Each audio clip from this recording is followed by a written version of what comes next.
Check, check, check, check. We're good. Yeah, that's all I need. I need that. Boom, boom, boom, boom, boom, boom, boom. 1, 2, 3, 4. 1, 2, 3, 4.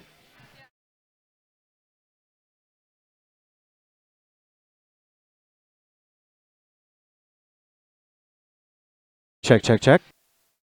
Check, check, check.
Check, check.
Check, 1, 2, 3. Check, 1, 2.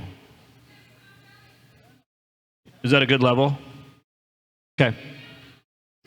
What's that? Down? Check, 1, 2. Check, 1, 1, 2, 1, 2. Check. Check, 1, 2. Check, 1, 2, 1, 2. Good? Check, 1, 2, 1, 2, 1, 2, 1, 2, 1, 2, 1, 2. Check, 1, 2. Check, 1, 2, 1, 2, 1, 2. Good?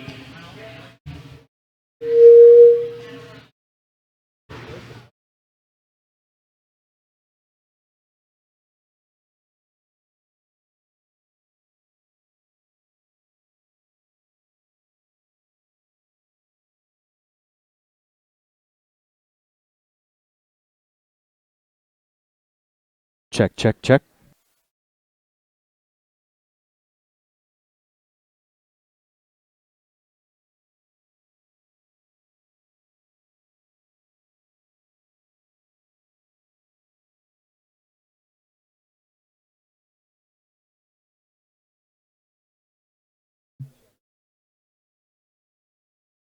Boom, boom, boom, boom, boom, boom, boom, boom, boom.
Check, check.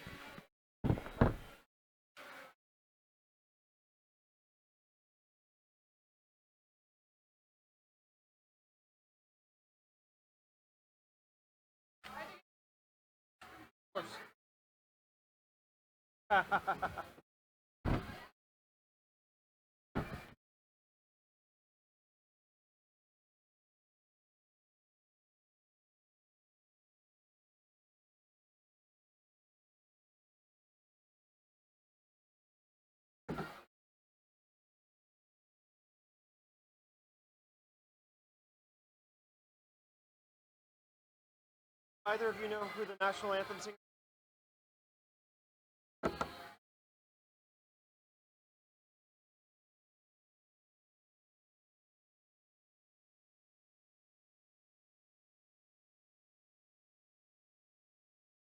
Uh,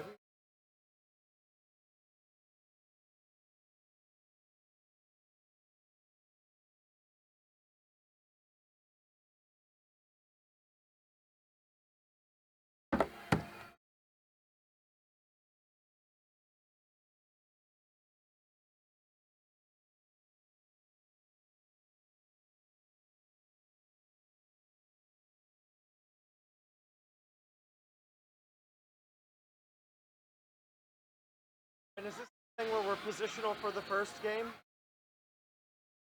I thought, but some of the girls look kind of big. Yeah. Backwards.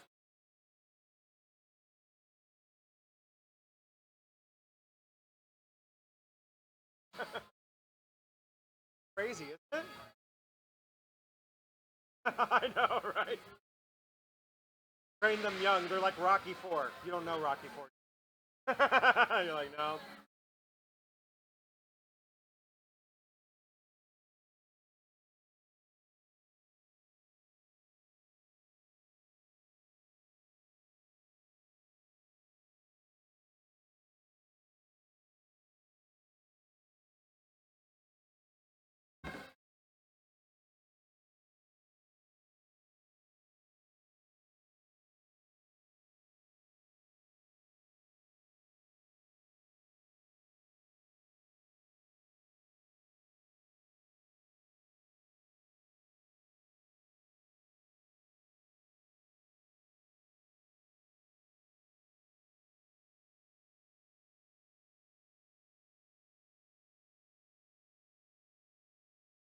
Carlos.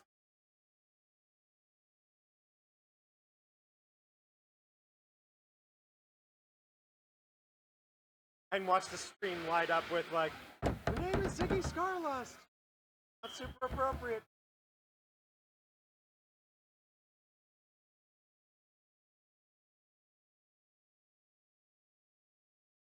Yeah.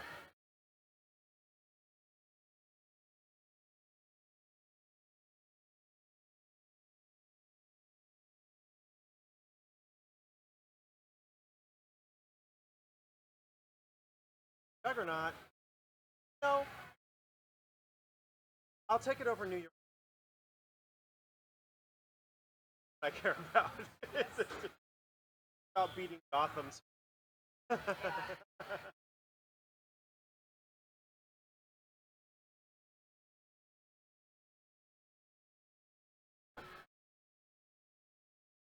sir. How are you?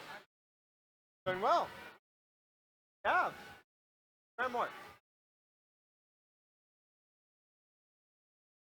Ah, yes.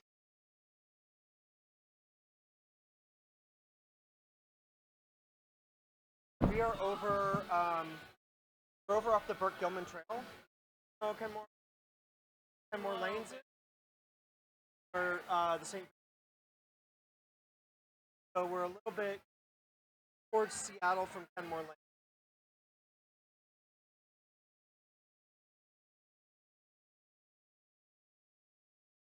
Come and bring your folks someday. We are all ages.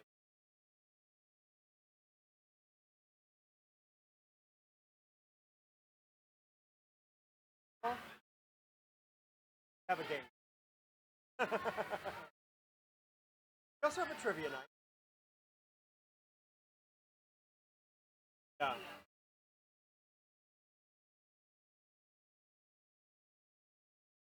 We also have an exploding kit tonight and cards against.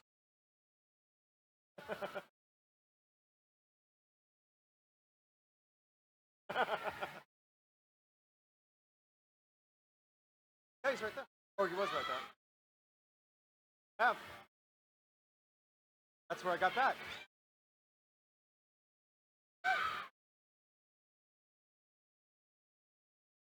Nope. He did not give me that.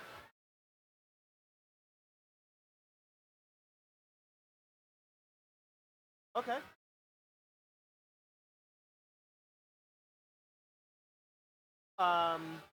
Okay. So are we reading on the feed?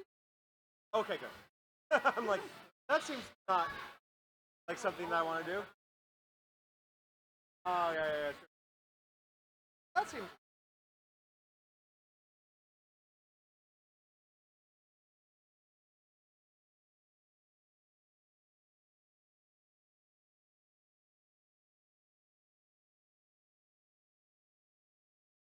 What's the cutoff again? Is it like 9 to 12 or 6? The little ones?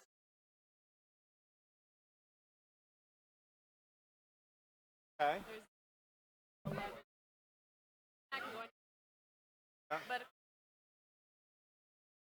actual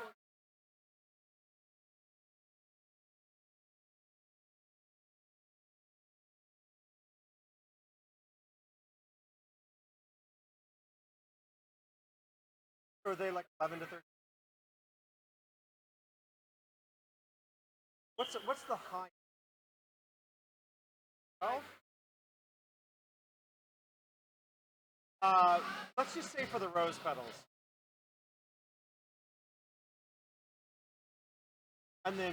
And for div 1 would be, but it's sort of for skill this level. about- I don't know. Need to go with that.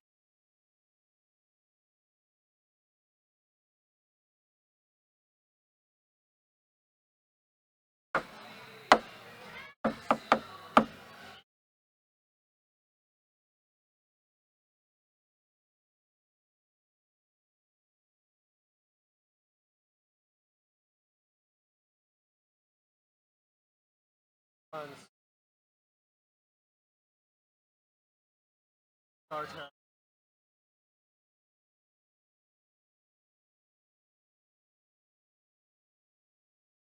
Uh,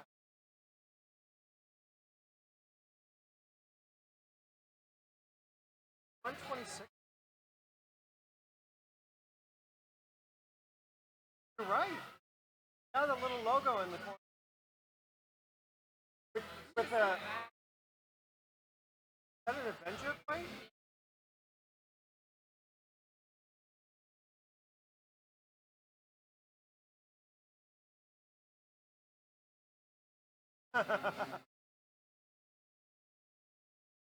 Huh? Yeah?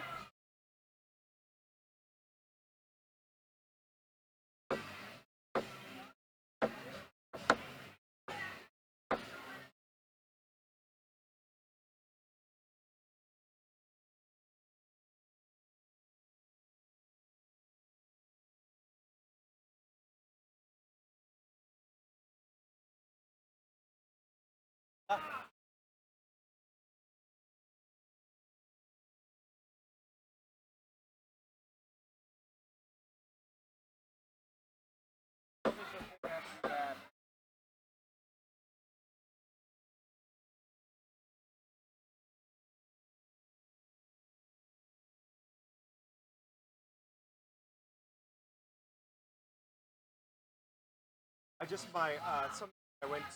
I go to Tai Chi with 70s. They're hilarious. They're men's and women.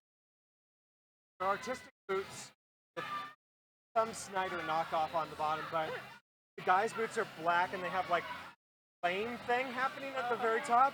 The girls' boots are white with like a purple like butterfly wing. Awesome. Totally like his. They've got like Hartfords or Fasteners. Some old wheel that actually seems okay, but somebody will want them. They were free. Somebody will.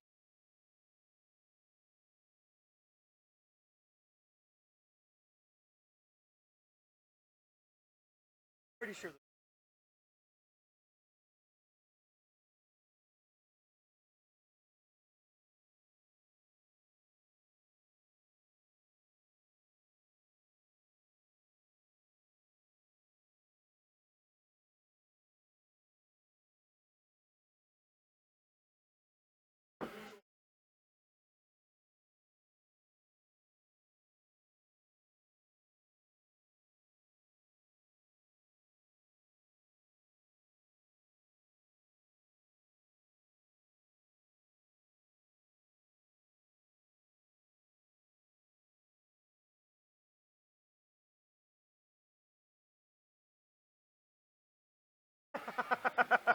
God bless you.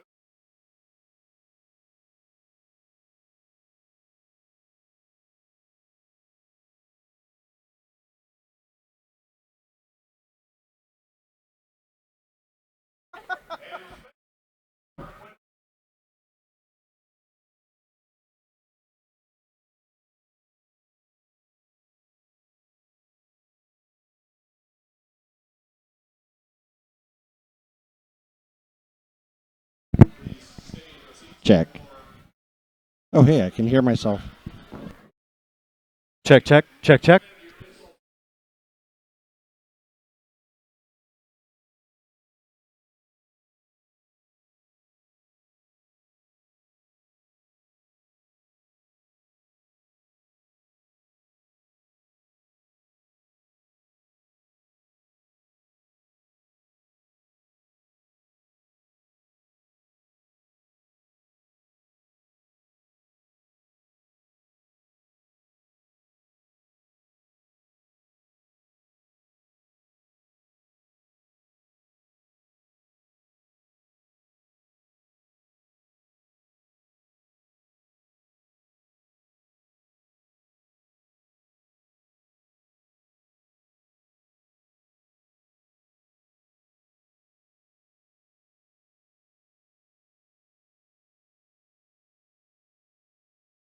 Have mics.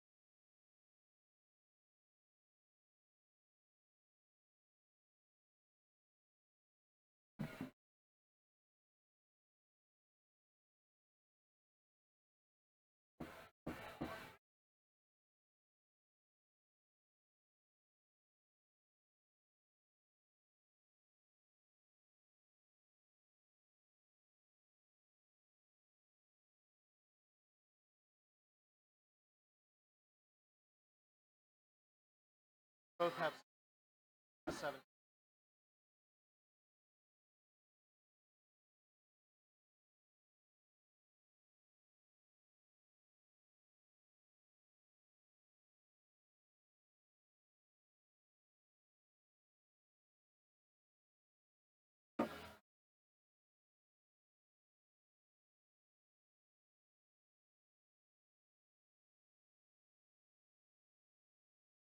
Oh, that's enough.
Ladies and gentlemen, welcome to tonight's streaming feed of the Seattle Derby Brats Interstellas Rose Petals for the first game, and the Seattle Derby Brats Ultraviolets against the NOW Honey Badgers.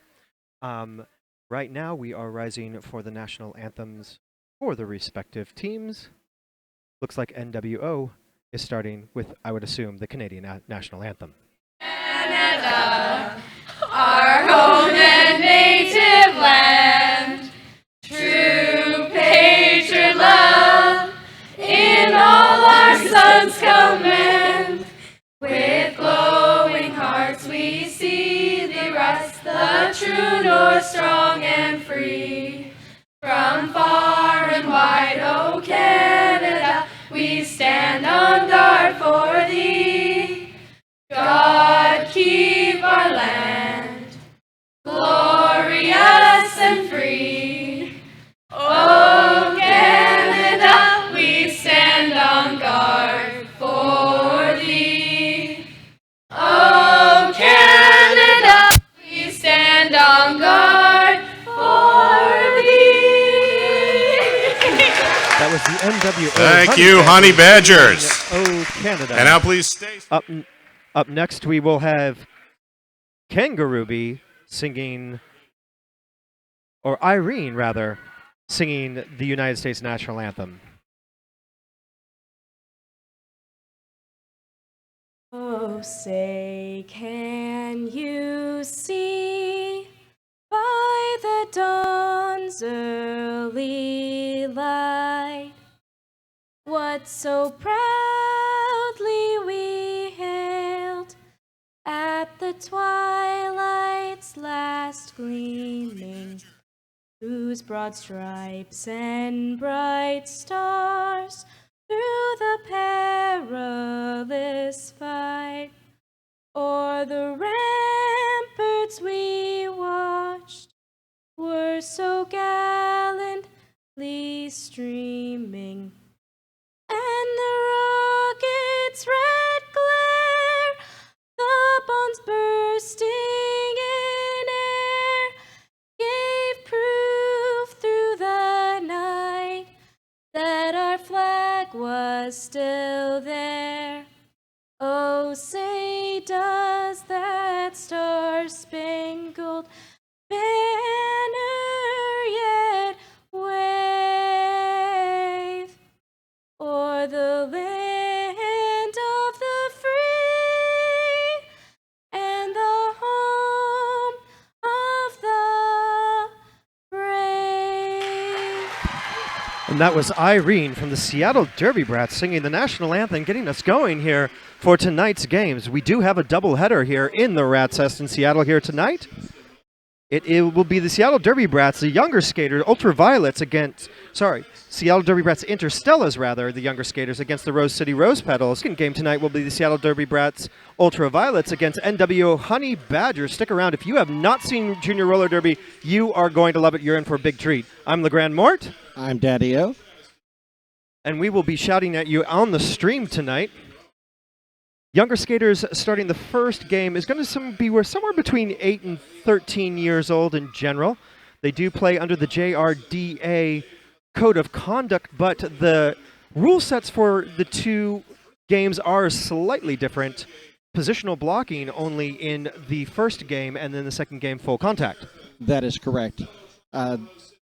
First game will be, as you said, under the JRDA Level 2 rules. That is modified contact. No hitting allowed, which means that if you're watching the stream, you see the refs put their fist to their palm. That is a hitting penalty. That means that they accelerated into the hit. So while they're doing the introductions on the track, I think we should probably get going up here. Starting off with the Interstellas, we have number 19, that's Phantom. Number 23, Panic at the Derby. 27 is Tearing 'Em Up. 55 is All Lethal Weapon. 66, Sweet and Scowl. 80, Indigo Loco. 101, Cuban Missile Crisis. 217 is Eyebrow. 299, B equals MC squared. 309 is Strange Bird. 713 is Nailer Swift. 1357, Bad Juju. 2004 is Harmony Hazard. 2313 is B Rex. Filipina Fire is 2700. And 1800s is Cryate. And we have our coaches, Selma Soul and Old Lady. And the Interstellas are doing their skate out right now. If you hear that on the track, they're doing a little skate out to our home team favorite Macklemore right now, popping some tags down there on the track.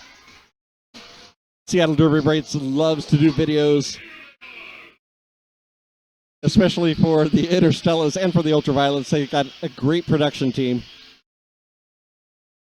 Well, they are part of the Rat City Roller Girls family, so fantastic support here in Seattle from one of the very first teams.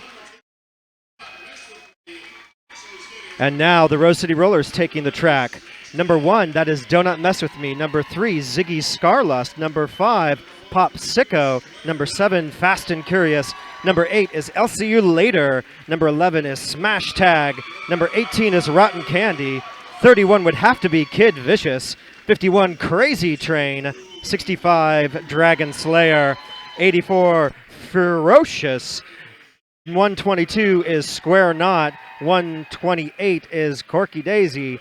222 Gloom and Doom. 828 Strawberry Short Fuse. And 904 Ruby Slippers. They are coached by a whole team. Heather Stevens, who is also known as Headache.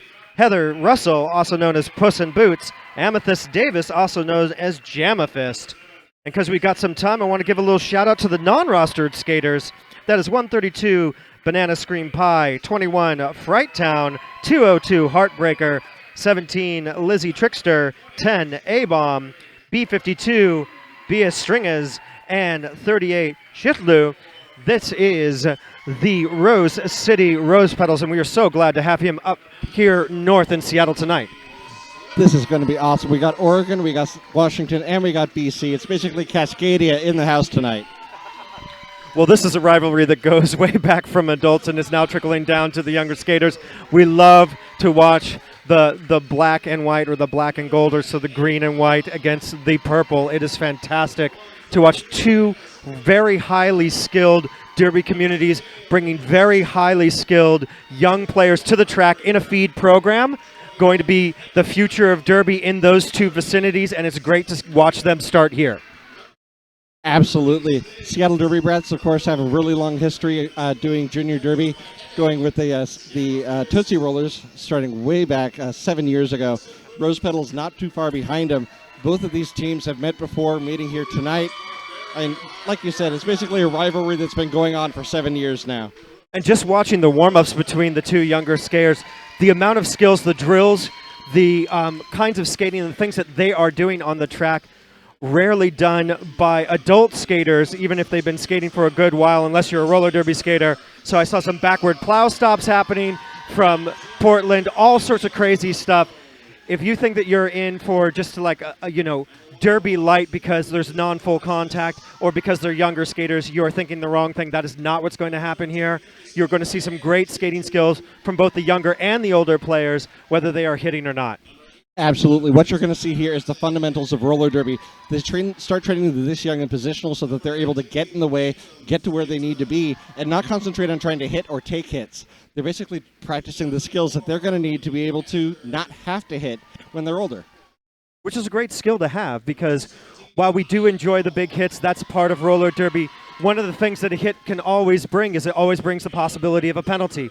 So when you go in to take a hit, if you don't practice making sure that you're in the appropriate position, get your positional blocking, get your stance down and your targeting down correctly, then what you're likely to do is you're likely to come in low, high, hit with your head. Those are the sort of things that put you in the box and make it a disadvantage to your team because you are not on the track. Yes, absolutely. And the other thing that this really reinforces is the fact that you have to work together as a team. I mean, when you get the big hits, you got a single person maybe sweeping through an entire line, but here you're going to have four skaters out there as blockers, and they're going to have to work together to stop that jammer. Not to mention the offensive blocking that you're going to see. The way they do this positionally is incredibly different. Absolutely. We are in such a transitional time right now, because right now you are just starting to see a lot of switchover from the junior skaters that started in a junior program starting to move into the adult program. There's still a good amount of adults left. I would say we're probably at about 30 to 70% ratio of juniors rolling at 30%, adults that have been around playing dirty still about 70%. But what we're going to see over the next few years is that ratio is going to start to change, and very soon it will be really, really rare to see somebody who wasn't in a junior program starting out and playing at an adult level. It's pretty much going to be these players playing at adult levels for now until eternity. Absolutely, and the thing that you hear from the adults all the time when they're watching these kids is, I don't want to be around when they graduate. Absolutely. Well, I can't wait. I know that there's a couple of them already. I know that we have some high school programs, but most of it is outside of high school programs for programs like these. But we're starting to see some pop up. We're starting to see some college programs pop up. And that is going to be really, really, really fantastic. To see things at a collegiate level as well as at the professional level is going to be just fantastic. Yeah, absolutely. The sport is growing, as you know. There's a lot of growth happening. There's a lot of things going on. I mean, next year there's the Junior Olympics. Actually has roller derby in it. That is fantastic. It's a harbinger of what is bound to come. I know we've been trying to get Olympic derby into the Olympics for a really long time. USARS is a little bit more pressing on that, but WFTDA certainly would love it as well.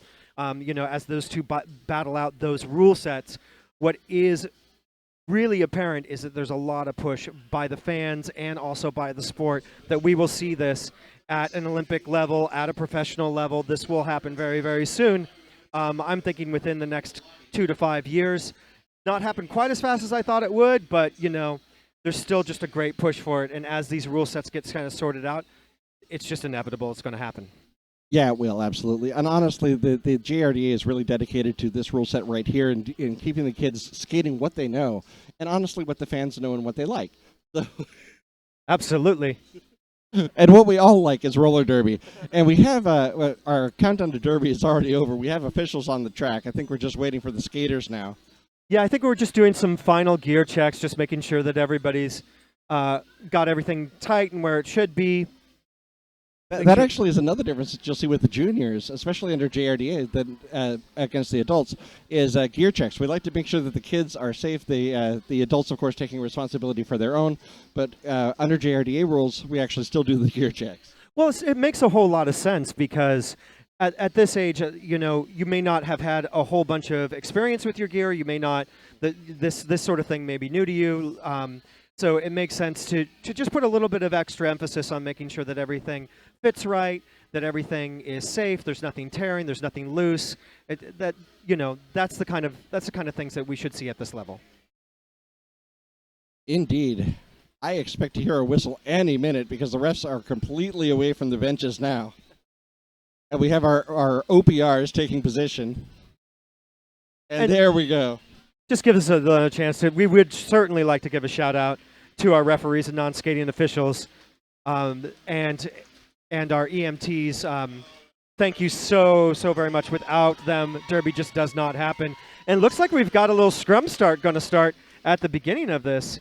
That's a LCU later for Rose City Rose Petals. And looking like not quite seeing a number there. 2004 Harmony Hazard for the Interstellas. Definitely a scrum start. LCU later, looking on that inside line. She's able to bust through first, picking up the first lead jammer of the night. That she did, pushing through on the inside line, found a place to put her shoulder. While we say it is positional, there is some contact allowed. It's modified contact, so they're able to actually make contact and push, but they cannot hit. And a pile up just right over there on turn 3 to LCU later is going to have to be recycled to the back. Nice move by the Seattle Derby Brats to bring her back defensively and slow her down. LCU later back through the pack. She has completed her scoring pass. Seattle Derby Brats now completing the initial pass. 4 points on that pass. I'm a little bit surprised she did pass the other jammer, so I'm wondering if that score might not be modified later.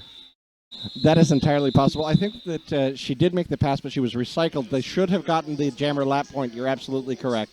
Yeah, absolutely. That was her scoring pass. So we'll see what happens. It looks like we've got 7 up on the board so far. And looks like no modification going on. No questions from the refs or the scoreboard. So yeah, I'm a little bit surprised with that score. I'll be just really honest about it. I saw only one scoring pass, but Well, it's official now. apparently. Oh, wow, there we go. Rose petals 2 in a row for lead jammer. That's Ruby Slippers breaking on through as lead jammer again. And Bantam Phantom is your jammer for the Interstellas. Ruby Slippers coming into that four wall in the back, looking to navigate it. Sees an opportunity on the upside line, looking for a little bit of love around turn 3, between turn 3 and turn 4. Does she get it? She does.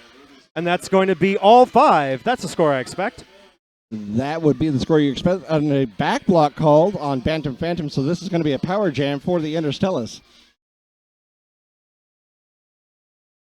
And the Rose Petals.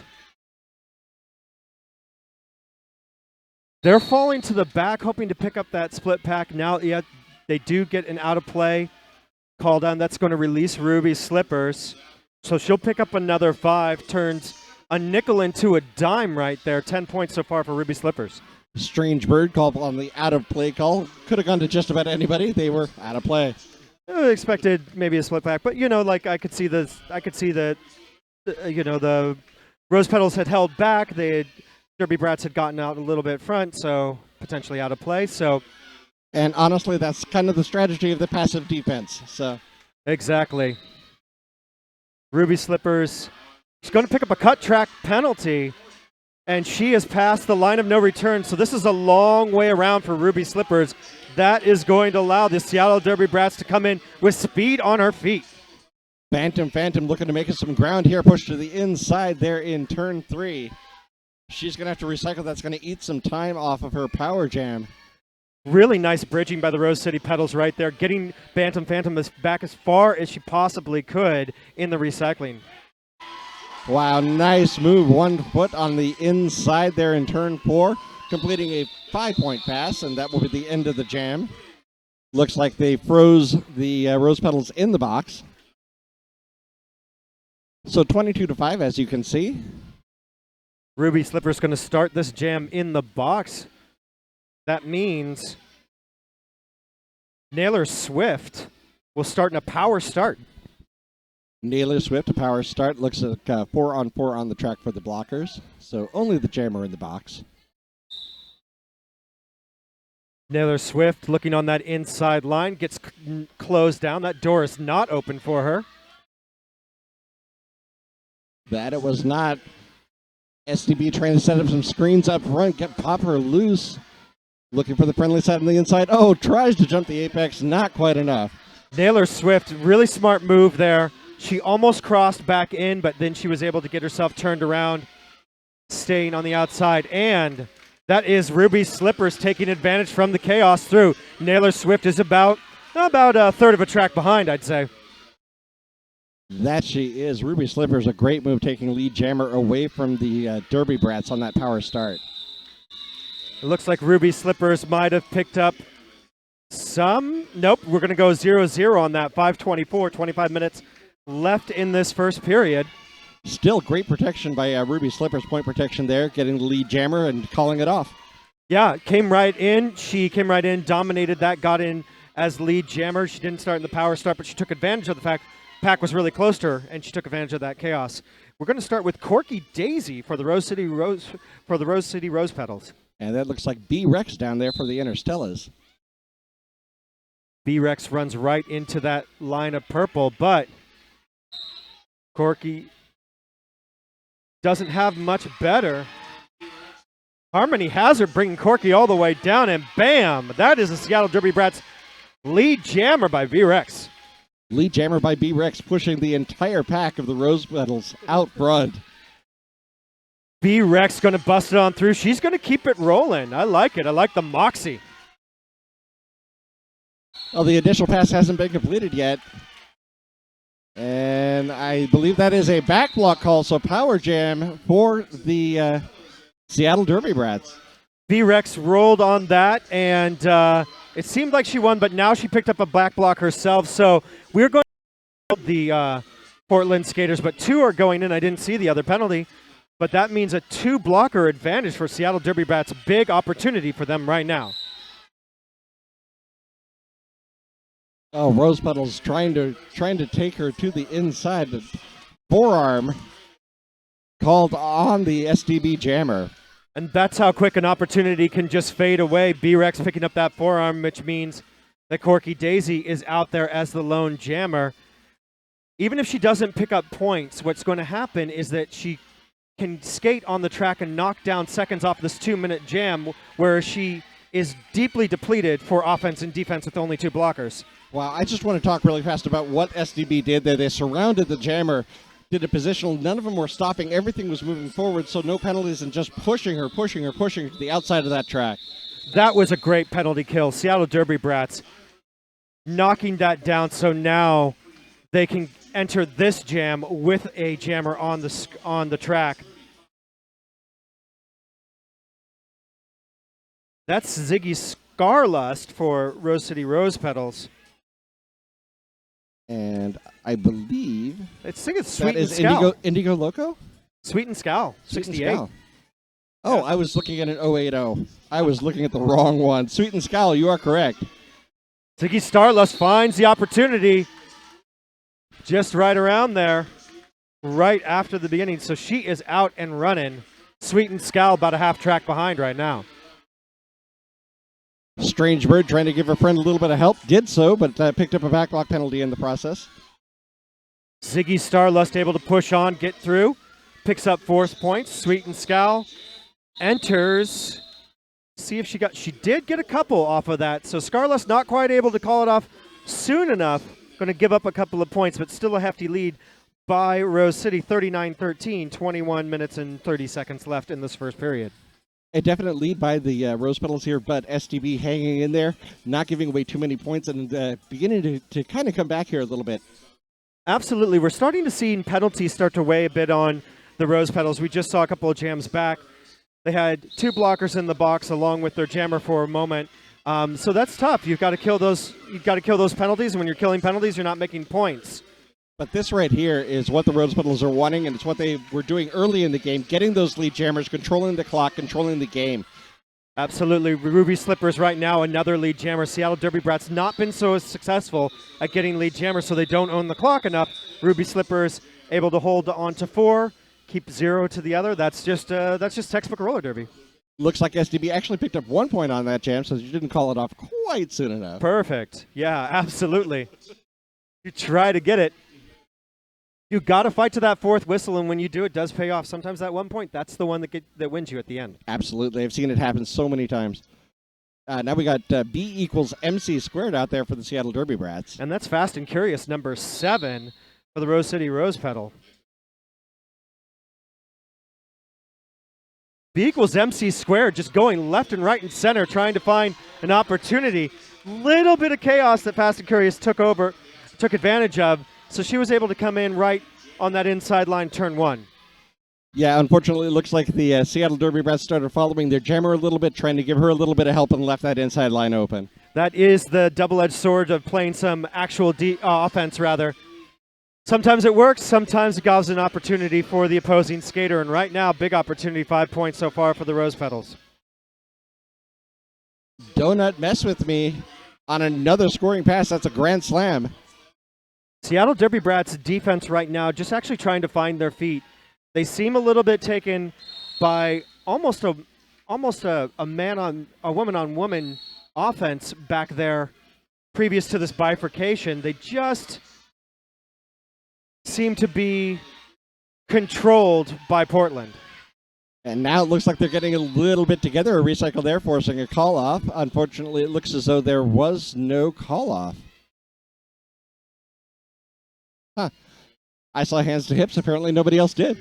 Phantom trying to slow down Fast and Curious, but doesn't quite make it.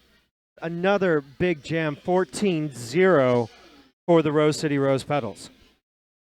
So the Rose Petals extending their lead. A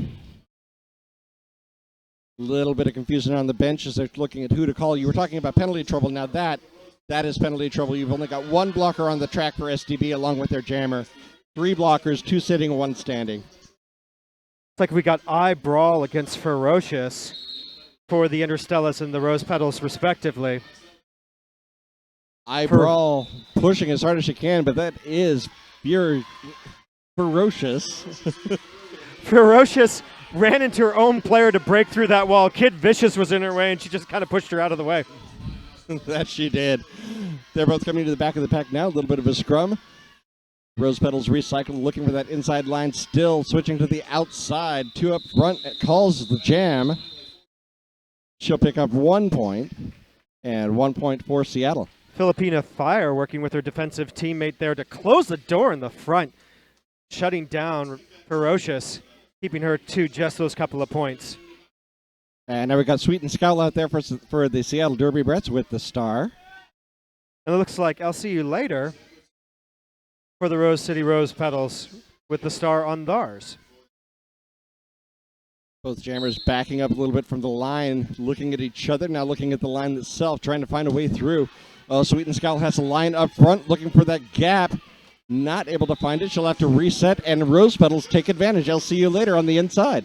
Absolutely. Rose Petals really taking advantage of that inside line. If Seattle Derby Brats, if I were to give them some advice, be to lock down that inside, seem to be able to getting screened out by the ladies in purple fairly easily so far.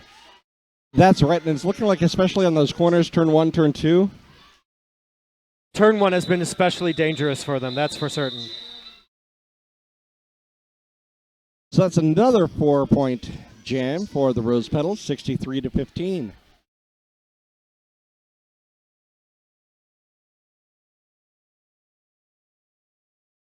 Everybody lining up. We got a clean penalty bench. It's going to be Smash Tag on the line. I don't think that she's jammed yet tonight. I don't think so. And that is number 27, tearing him up for SDB.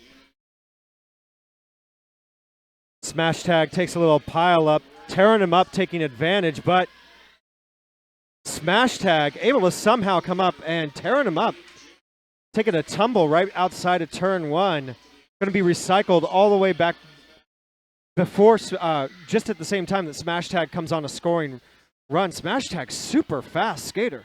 She is. I mean, this is one. I mean, you see her going this fast as a Tootsie Roll, and wait until she's up doing full contact. Some heads-up play over there in turn 1, getting to her feet, finding the opening, and getting through for lead jammer. Tearing her up now on a scoring pass. Coming in quiet so she doesn't get a back blocks. Not going to quite get her enough momentum to pick up a point.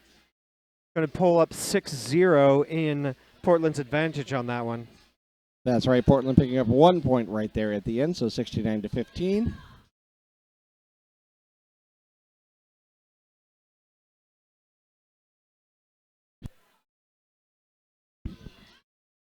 And that is Harmony Hazard on the track for Seattle Derby Brats. And LCU later, number 8 for Rose City Rose Petals.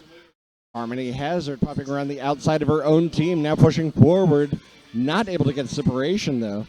So, that is one thing I've seen the Rose Petals do a couple of times, staying on the jammer, switching things around, so they end up in front. And LCU later able to get the separation of the pack and pick up lead jammer. LCU later just coming and skating around the track like the defense is frozen.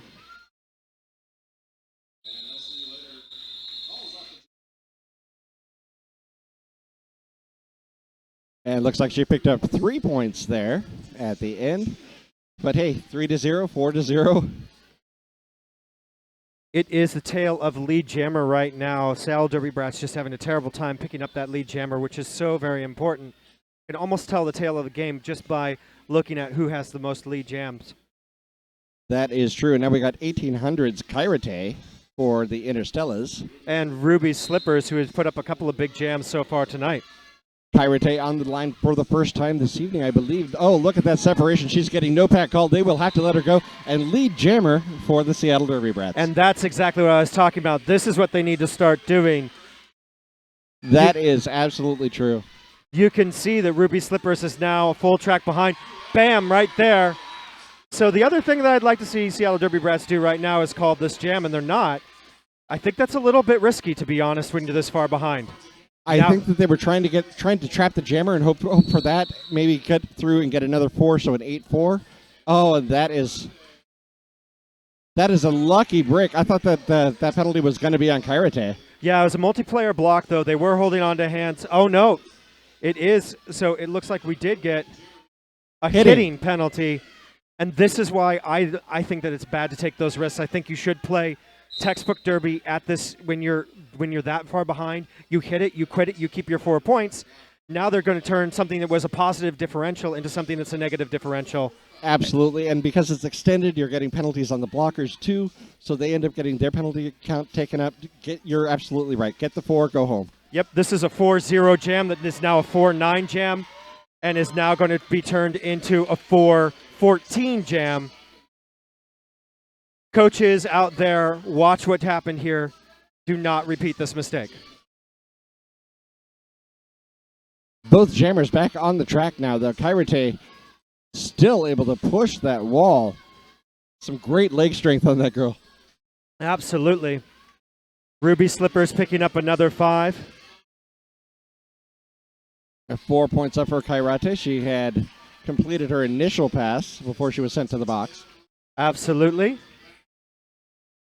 And she will pick up points, but I will be very surprised if the differential ends to the Seattle Derby Brats, and it's not gonna.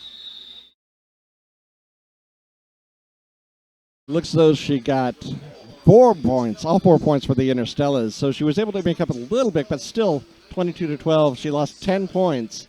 Well, and almost a full minute and a half. So time is not the Seattle Derby Brats' friend right now.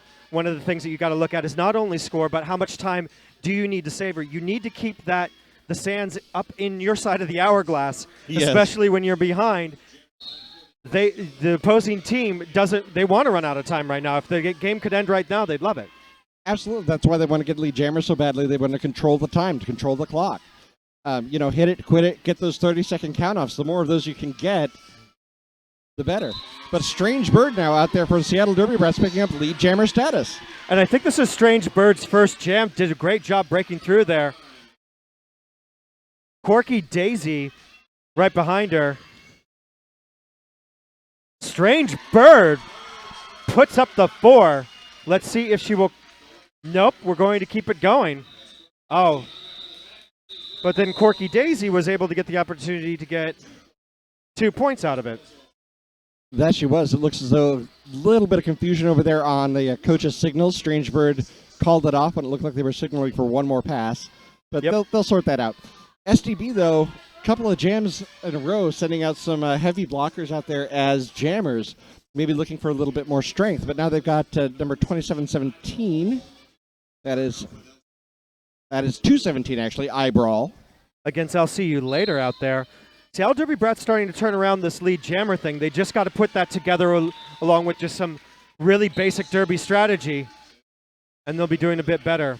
And looks like a forearm is going to be called on Eyebrawl, so big opportunity again for LCU later and the Rose City Rose Petals. Eyebrawl trying to push the pack forward, unfortunately was leaning on the skaters with her arms as opposed to using her shoulders.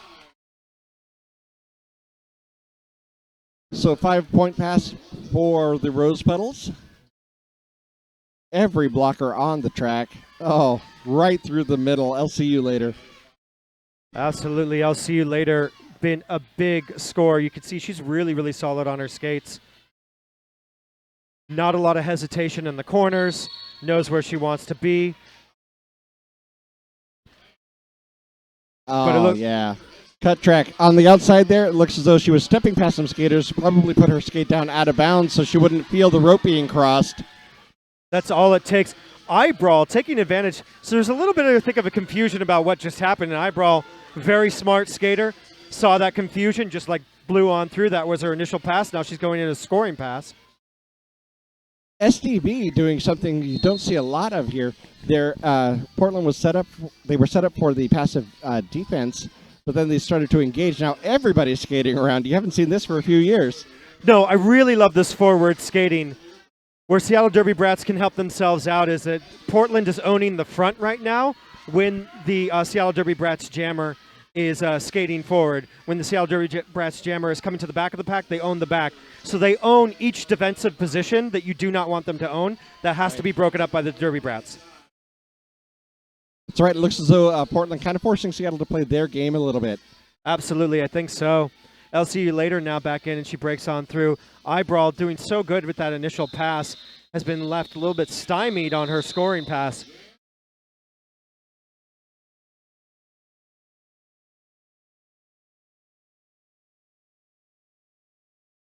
So Seattle winning that last pass, but losing the jam 17-4. Absolutely. Just about 8 minutes left, just a little bit under in this first period. 1800s, Kairate. She had a great jam a few jams ago.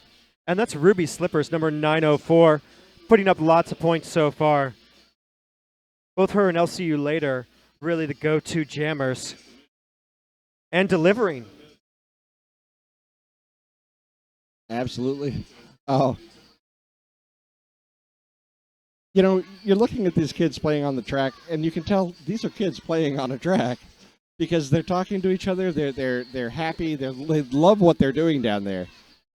Yeah, there's certainly no bad feelings. Like they are really living that code of conduct right now. Everybody's just getting along.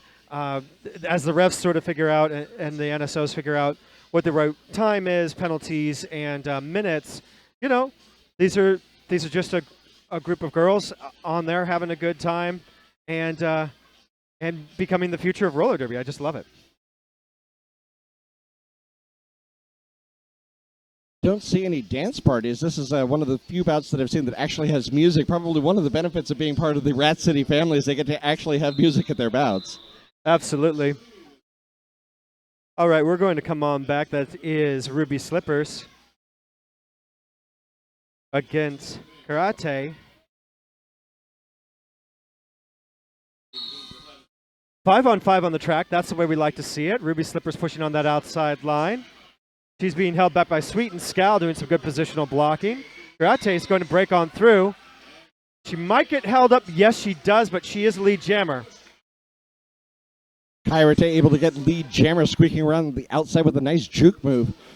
As you mentioned, she is recycled, but controls the clock. It looks like she's going to try to go for some points. Unfortunately, I don't think she realized she got lead jammer, but then recycled, so she is still technically on that initial pass. Yeah, I mean, she breaks on through. Again, I'm thinking that Seattle Derby Brass are taking a bit of a chance here, a bit of a gamble, by not just calling that off as soon as that she was recycled back with lead jammer and the opposing jammer through. Right now, it's allowed the opportunity for Portland to score 8 points.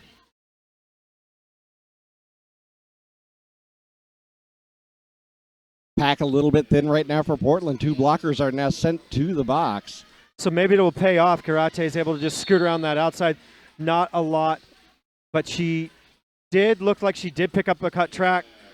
And did she pass the point of no return? She did. Yeah, so she'll have to go all the way around. Yeah, they're not going to let her. We're not going to let her slide on going past the point of no return. She did cross that line, so she's got to skate all the way around. That's going to bring her to the end of the jam. Well, it means a full power jam for the Portland Rosebuds. Yep. So she's going to sit down. So there's going to be about 7, 8 seconds on the board. The power start. The all to Portland. Ruby Slippers just gets to do what she wants right now. SDB now in penalty trouble. 2 blockers and the jammer in the track. But that last penalty, kind of necessary because it was part of the penalty kill. She got an out-of-play call, failure to reform. But that failure to reform was keeping the jammer on the outside of the track. Yeah. Sometimes when it rains, it pours. It does. So, timeout for Interstellas. Looks like I have a little bit of a blurb here. Most of this is internal, but as part of tonight, they are raffling off some Comic-Con tickets, which means that we have a Comic-Con blurb. Emerald City Comic-Con is taking place in downtown Seattle, Thursday, April 7th to Sunday, April 10th. Don't miss your opportunity to go to the premier comic book and pop culture convention in the Northwest. Buy your tickets today at emeraldcitycomiccon.com. Emerald City Comic Con is always a really fun thing to go down to. Check out all the folks doing the cosplay. Folks doing the cosplay, see all the guests, get some cool swag. Absolutely, and the vendors, not to mention.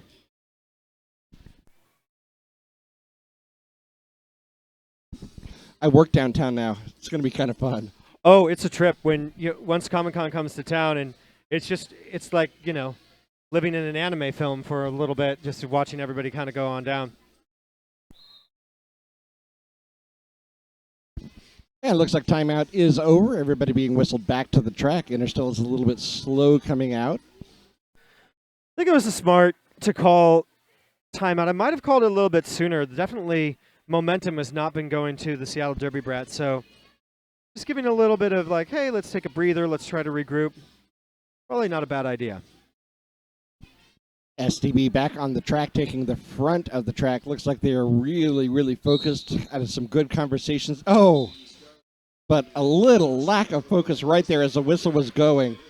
Ziggy Scarlust just saw a hole. The Derby Brats were not fast enough closing it down, so.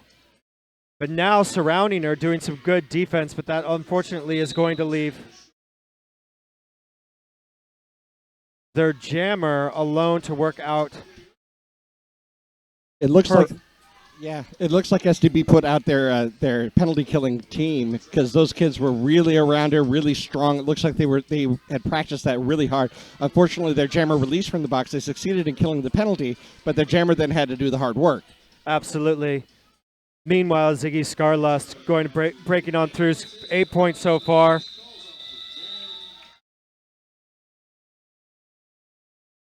That's one thing that I'm seeing among some teams is they'll actually look to those really strong, powerful blockers and actually put out a penalty-killing team. And I'm really loving the strategy that's being built up around that. Yeah, I love that special team sort of mentality of like, hey, you're really good at shutting this down. Let's get like a special roster out there that's different from our normal roster. It's situational play, and that's what you need. I mean, I think the Derby Brats has needed a lot more of that in this first period. That they are, but one thing the Rosebuds are doing, you see it time and again. Lead jammer, lead jammer, lead jammer. Here it is, Fast and Curious. It seems to not matter very much who they put up. Fast and Curious jumping the apex.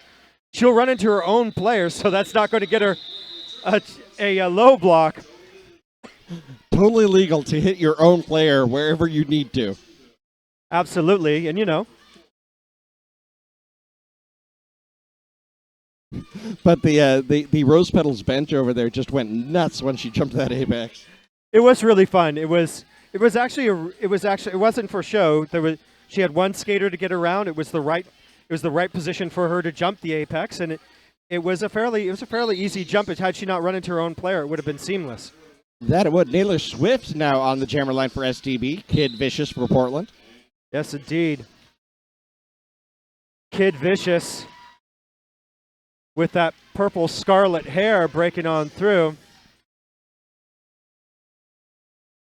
She's going to start to test that defense. And this is the thing. Right now Portland is sitting 152-40. That's a big, big lead. But they're still playing textbook Derby. Kid Vicious could have seen if her defense was going to slow down Seattle Derby Brats, but she's not going to take the chance. She's going to keep the points and just keep herself at zero, keep everybody at zero.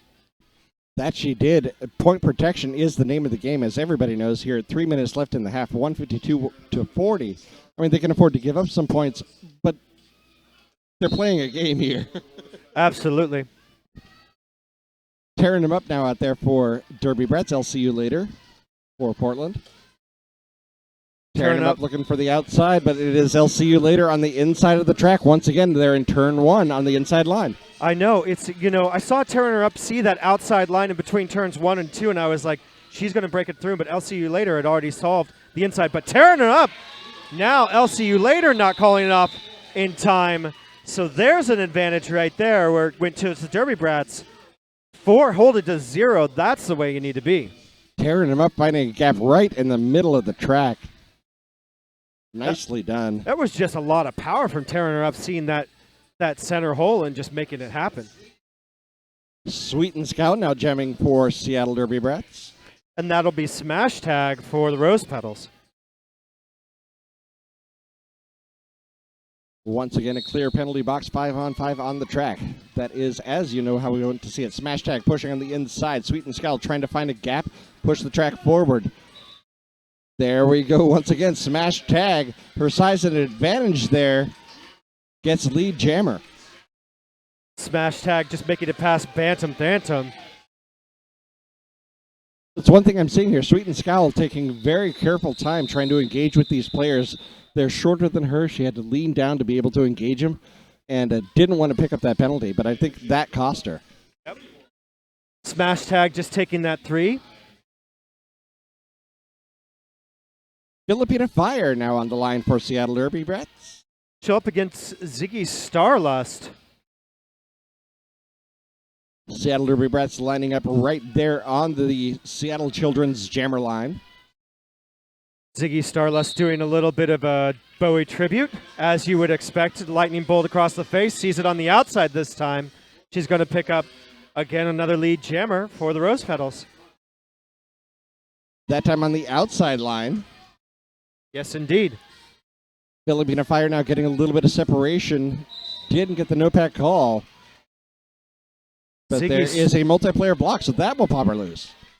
Ziggy Starlust just keeping it low and fast on that inside line for an easy pass. I think she's going to pile it up for, yes, that's a hitting call.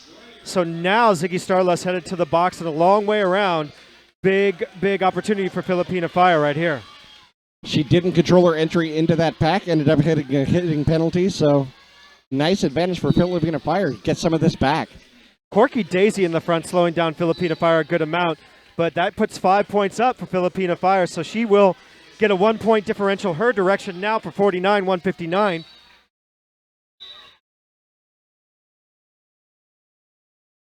Looking to the inside of the track now, wants a little bit of help, calling for her teammates to get up there and mix it up.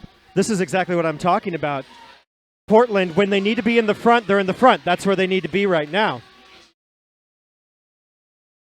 Seattle keeping the pack together. They're not giving their jammer a little bit of help, keeping those other two people back. So the no pack call didn't happen. Ziggy Starlust now back in and baking points, 4 points for herself. So only about 2 points behind. She did pick up points the beginning, but now she's going to switch that differential to her direction. 4 points in the sky for Ziggy Starlust. Now 12-10, taking the lead on the jam again. Filipina Fire having a tough time solving those two Portland blockers in the front and Filipina Fire, yes, Filipina Fire is picking up the forearm as she tried to get on through. Or, sorry, T-Rex, did we have a... Looks like we had a star yes. pass that we missed. Absolutely.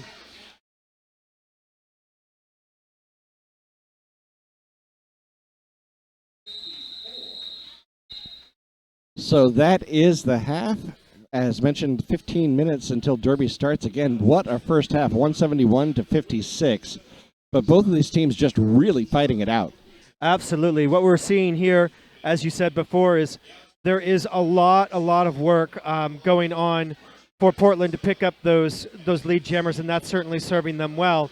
Seattle Derby Brats need to get more of that, but even when they're not lead jammer, they need to clamp down on their textbook derby, call things off a little bit, probably more appropriately, and start to save some of those points and some of those time. Time's going to be very important to them in this second half of 30 minutes because that's all you get. That is absolutely true. And I'm sure what we've seen, the coaches have seen, they're going to head to the locker rooms and talk that out.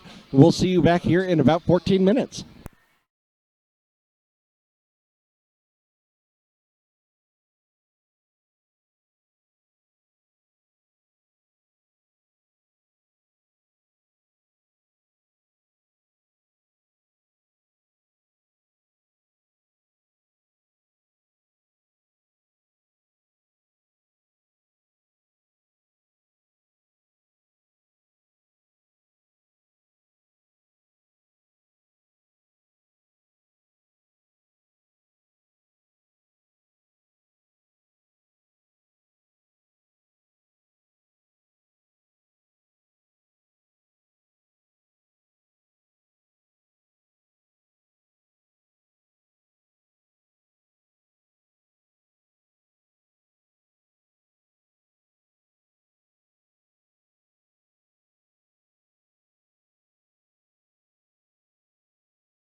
All right, and we are back. This is the second period of the Seattle Derby Brats Interstellas against the Rose City Rose Petals. This is the younger crew playing with the modified hitting rule set. That they are the level 2 kids, usually between the ages of about 8 and 13. You know, I was looking through the crowd a little bit during halftime, and you got makeups from all over the place. You got other teams coming in here to watch. You have people, of course, from Portland and Canada. But just the size of the crowd is impressive, all for Junior Derby. And you know, just I would like to say that that's surprising, but it's just really not. We have such a great supportive Derby community in Seattle and in Portland. I imagine it would be the exact same thing were we down there. And LCU later, starting off where she dropped it back in the last half, picking up lead jammer status, pushing around to the outside on a power start for Portland. Yeah, B-Rex was in the box and after getting a star pass, I believe. So that is LCU later breaking through for 5 high in the sky. First grand slam of this half. And the Rose Petals, I won't say that they don't need a grand slam, but it certainly do have a hefty lead right now, 176-56. But 30 minutes of Derby to play, and if they can get 176 in one half, you know the Seattle Derby Rats could do it in the next. Absolutely. They're going to start to do that, try to do that right now. B-Rex pressing on that defense. Very close to getting a forearm penalty there, but kept it just off. Just counting it 1 second, 1 second, 1 second. Absolutely. And that's the end of the jam. 14-0 jam for the Rose Petals. One of the things that has plagued the Seattle Derby Brats and Stellas so far is not getting lead jammer. Of course, with the power start, it's really unlikely that you would get lead jammer. So now's really the first opportunity they could start to turn that around, start putting the L's up in the sky. They could, and they gave it to a strange bird who got it last time. And it looks as though they have...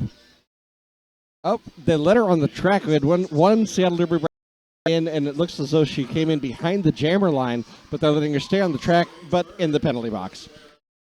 Strange bird finally breaking through, but Ruby Slippers is on a scoring pass already. Just going to keep it nice and conservative. Portland's going to pick up that 4, call that jam.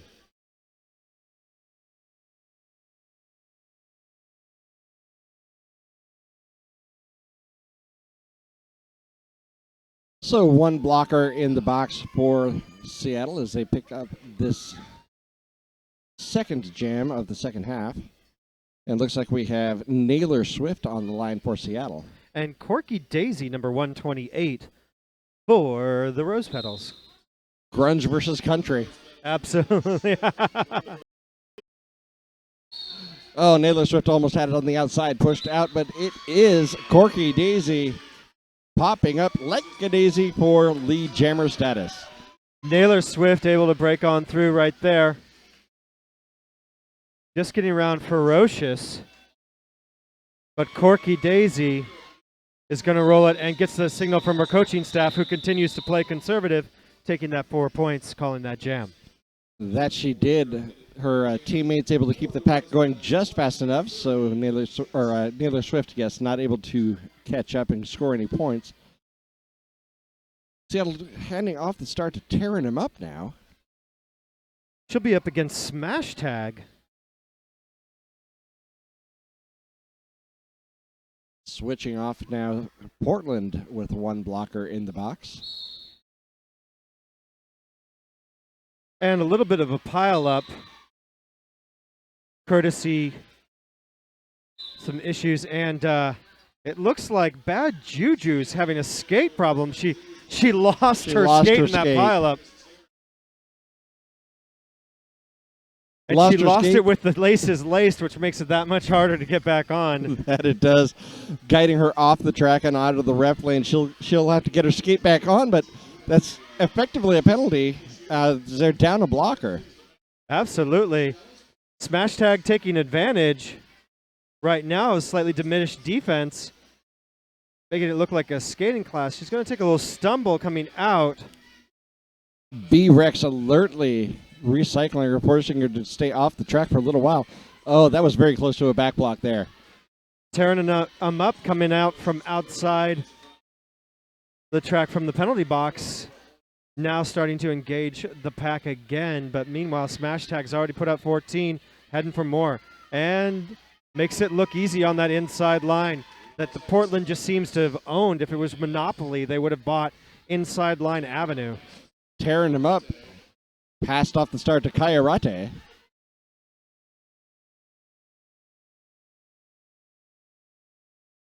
Kayarate losing her feet, trying to get up front. She got 2 to beat, picks up 4 points after the star pass. And Smash Tag's going to let this thing roll out. They all fall before her. Another 4 points, and they're just letting this jam wind its way down. Well, you have a 150-point lead, and you're just eating up the clock at this point. As long as you're trading fours, it doesn't really matter. I think that's exactly right. They were being really conservative and keeping the time on the clock by calling it off, but I think now Portland's just content to just roll this thing out. Well, 25 minutes left of Derby. We'll see if they continue with that. But like I said, as long as they're trading fours, but this one is 23-12 in the jam already. Yeah, I mean, I think they're almost at the point of the mind that you don't even have to be trading fours as long as if you're ahead, you just make it happen. But right there at the end of the jam, they picked up a penalty. Filipina Fire now on a power start for Seattle. Absolutely, opportunity for Filipino Fire, and what she really needs to get here is a lead jam, and it looks like it's gonna happen. Yes indeed. Out of play call, lead jammer awarded, and Filipina Fire is on a tear around the track. That was Ruby Slippers. I saw Ruby Slippers was extending that a good amount. Just was waiting for the ref to just say, "Ah, yeah, you're done." Now, normally, if this was a contact rule set, Ruby Slippers would have been giving her the business, but she can't. So it's tough to keep that positional blocking up there and stay in play. It's difficult when you're all alone. Especially, I mean, some of these kids, you can tell that some of them are of the age where they're about ready to be going into the full contact. You can tell they really want to hit. Oh, yeah,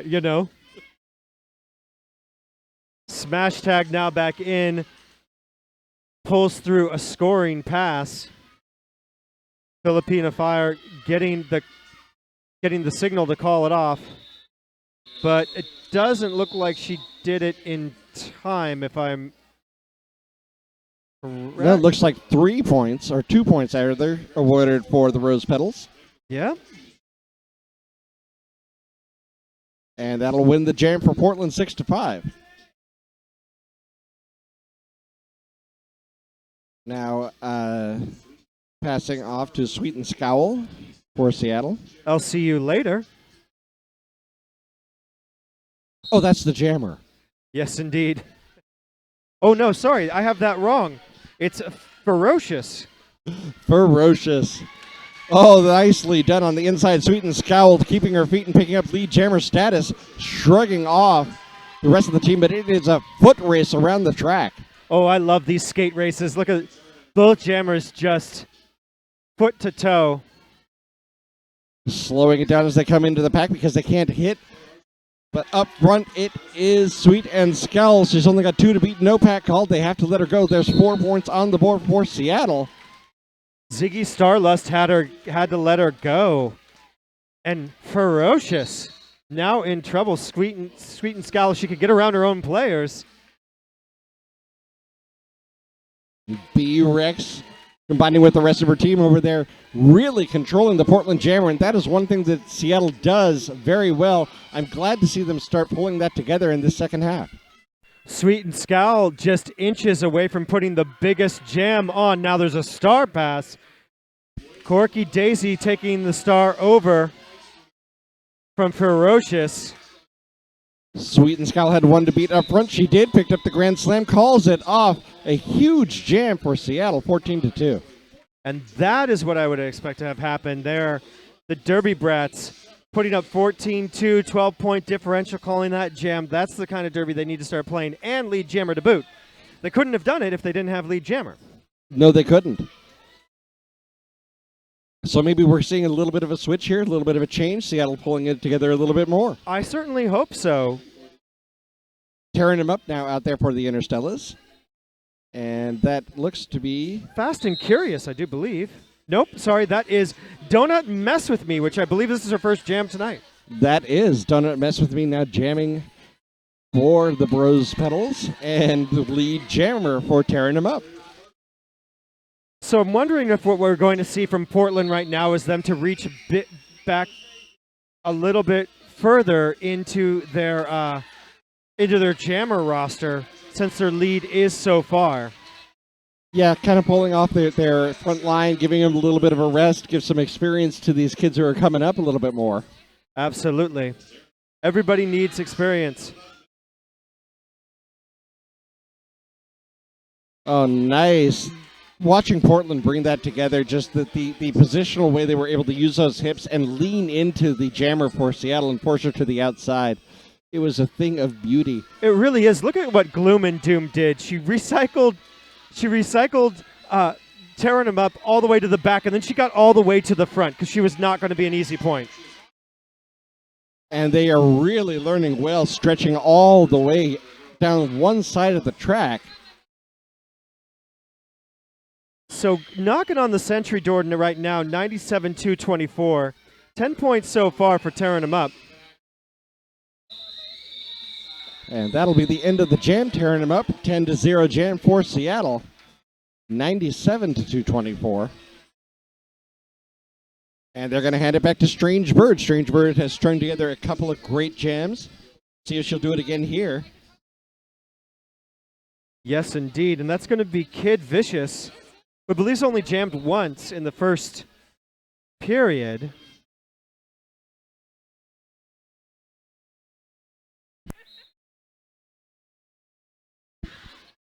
Again, we have 5-on-5 in the track. That's the way that we like to see Derby. Strange Bird sees an opportunity. She's going to pick up that lead jammer. Kid Vicious going to have a little bit of trouble. She's stuck behind. Strange Bird really creating that opportunity. Sheer force of will and shoulders separating those two skaters and stepping on through.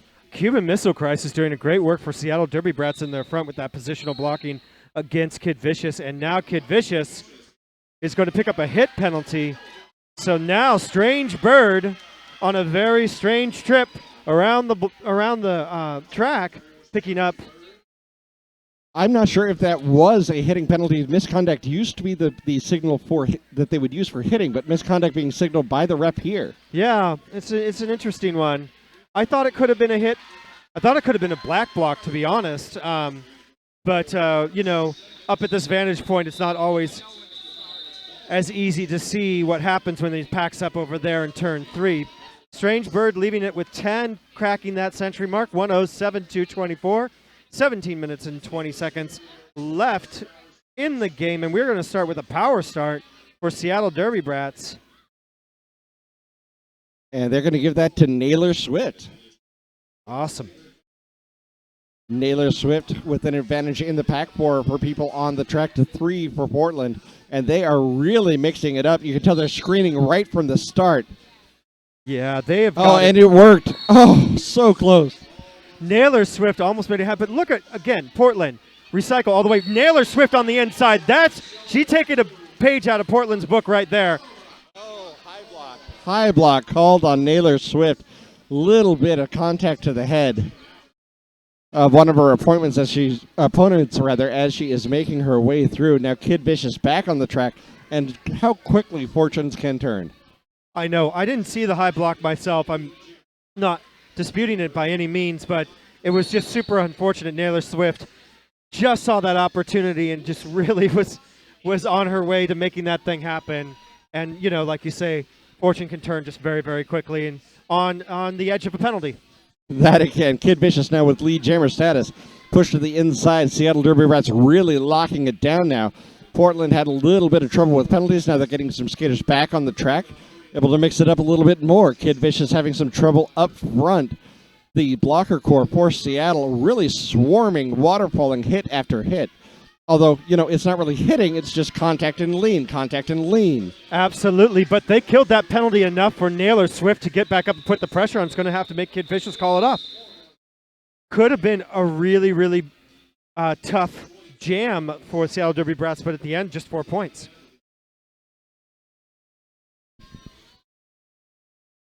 Filipina Fire back on the track for the Seattle Derby Brats with the star.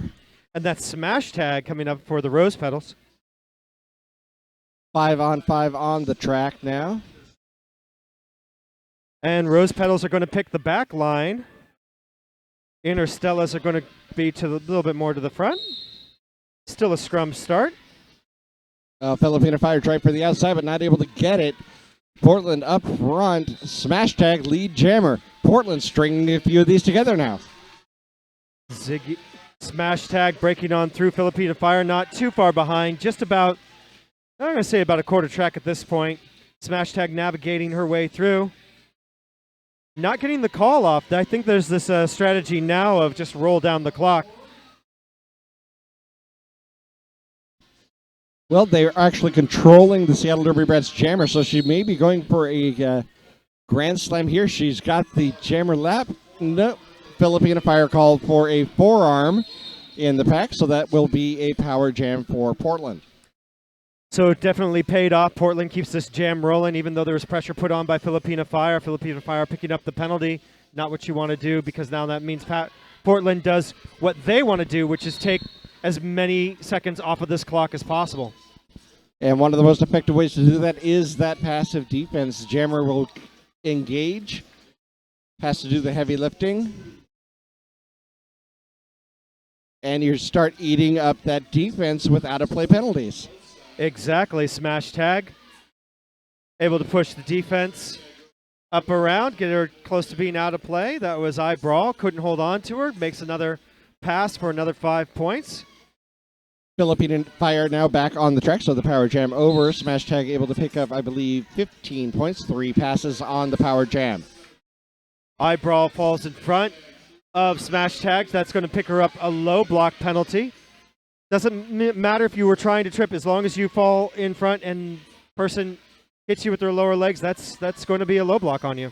Just about every kind of derby I can think of. Yeah. Pretty much. Smash tag calls off the jam. 113-252 now. 25-point jam for the Rose Petals. 13 minutes left in the game. And Strange Bird, the jammer for Seattle. It's going to be I'll see you later for the Rose Petals. Interstellas, rather, 3 blockers on the track. Rose Petals got 4, so Strange Bird's going to have a little bit of work. If I do the math, it brings us to about, if Portland continues to own these jams, it's going to be about 6 jams. You could probably get about 10 in if you hit it and quit it, but at this point you need big points, so which means big jams. And this could be one of them. I'll see you later. Cut track penalty going to the box. Strange Bird doing the thing that Strange Bird does, which is pick up a grand slam. Strange Bird, strong, powerful jammer. She's the one you want out there right now. 5-0 so far on the power jam. Engaging over there in turn 3. So important that Seattle Derby Brats own the clock every single one of these jams if they want any chance of getting through. They own it now. Strange Bird just trying to navigate, and Portland doing a good job at point protection right now. That they are. Looks like Seattle kind of trying to stay back a little bit, keep things slow. Strange Bird through, but the power jam is over. She got 15 points, calls off the jam. Something very important there at the end. So Portland was exactly where they wanted to be. They were at the front. They were keeping themselves from being easy points. Seattle Derby Brats, not so much. They were in the back. That made it that made them a something that their own blocker had to navigate, or their own jammer had to navigate to get on through. And meanwhile, they were going to be easy points should Portland wanted to take one more lap. That is true. And, when you're dealing with an offense like this, they're not doing the passive defense. Seattle doesn't like to do that. They'd like to engage. They'd like to get up there in the pack. But in a power jam situation, you don't want to be in the way of your jammer. You've got to get up there start to break up that defensive wall. Speaking of Ruby Slippers, gets a pass on a breakup for a little bit of chaos in that front defensive wall, so that's going to break her on through.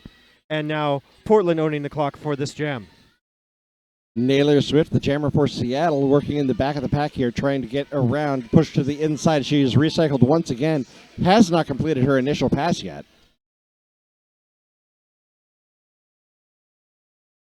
Ruby Slippers now on a scoring pass. Another one pushed to the outside. Looks like a penalty will be called. A forearm penalty on Ruby Slippers. So Naylor Swift with an opportunity. Absolutely. Ruby Slippers put 5 up before that. She probably got a couple more points before she headed to the box. We'll see those points after she is released from the box. But Naylor Swift's got 5 to get on the board, and then she can start to put points in the positive direction. Those 5 are going to happen. Yes, that was a cut track. It was a cut track, yeah. Yeah, unfortunately, she stepped out of bounds as she was headed around the inside of the pack. So a penalty for Naylor Swift, and that will be a jammer swap out, or do-si-do, or whatever you want to call it. And it's going to be a pretty long penalty for Naylor Swift because Ruby Slippers was standing, which means that she had less than 10 seconds left on her penalty. Oh, yeah. She entered a little too soon. She was trying to come in behind the pack. Unfortunately, Jabber Clock said, no, you came in too soon. Head back to the box. So that is an illegal procedure. That is.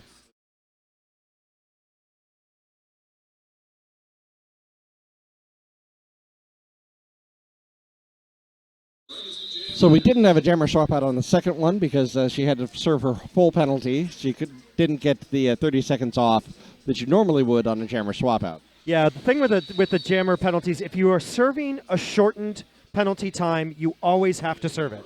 That you do. It does not matter if another jammer comes in.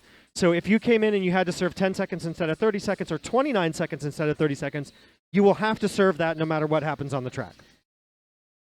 That is, in fact, the case. And it looks like we have, I believe, what's going to be an official review. We have coaches and captains on the track. And I think it's probably, if I'm going to make a guess, it's probably going to be that illegal procedure. That, if I were a coach, I probably would challenge that too. The pack was over there just after turn 3, not quite to mid track, and she came in here over here in turn 4.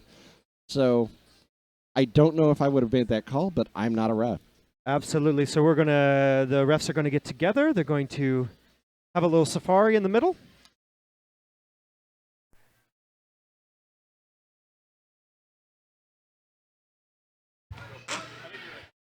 Purple is reviewing the illegal reentry on their jammer. So you were right. They are, in fact, challenging that illegal entry. Probably trying to take the penalty off the board because it's already been served. Absolutely.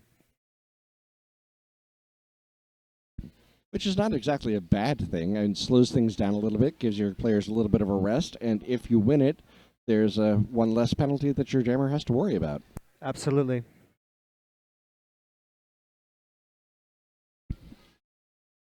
So it looks like the review is about to be over. I want to give a shout out to all of our medics. Seattle Derby Rats, of course, partnered with the Seattle Children's Hospital, the Sports Medicine Clinic, keeping the Seattle Derby Rats rolling.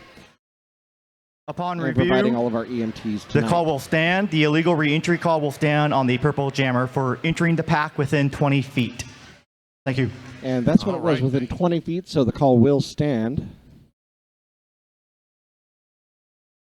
Jabberclock very alertly. These refs really know how to eyeball that 20 feet.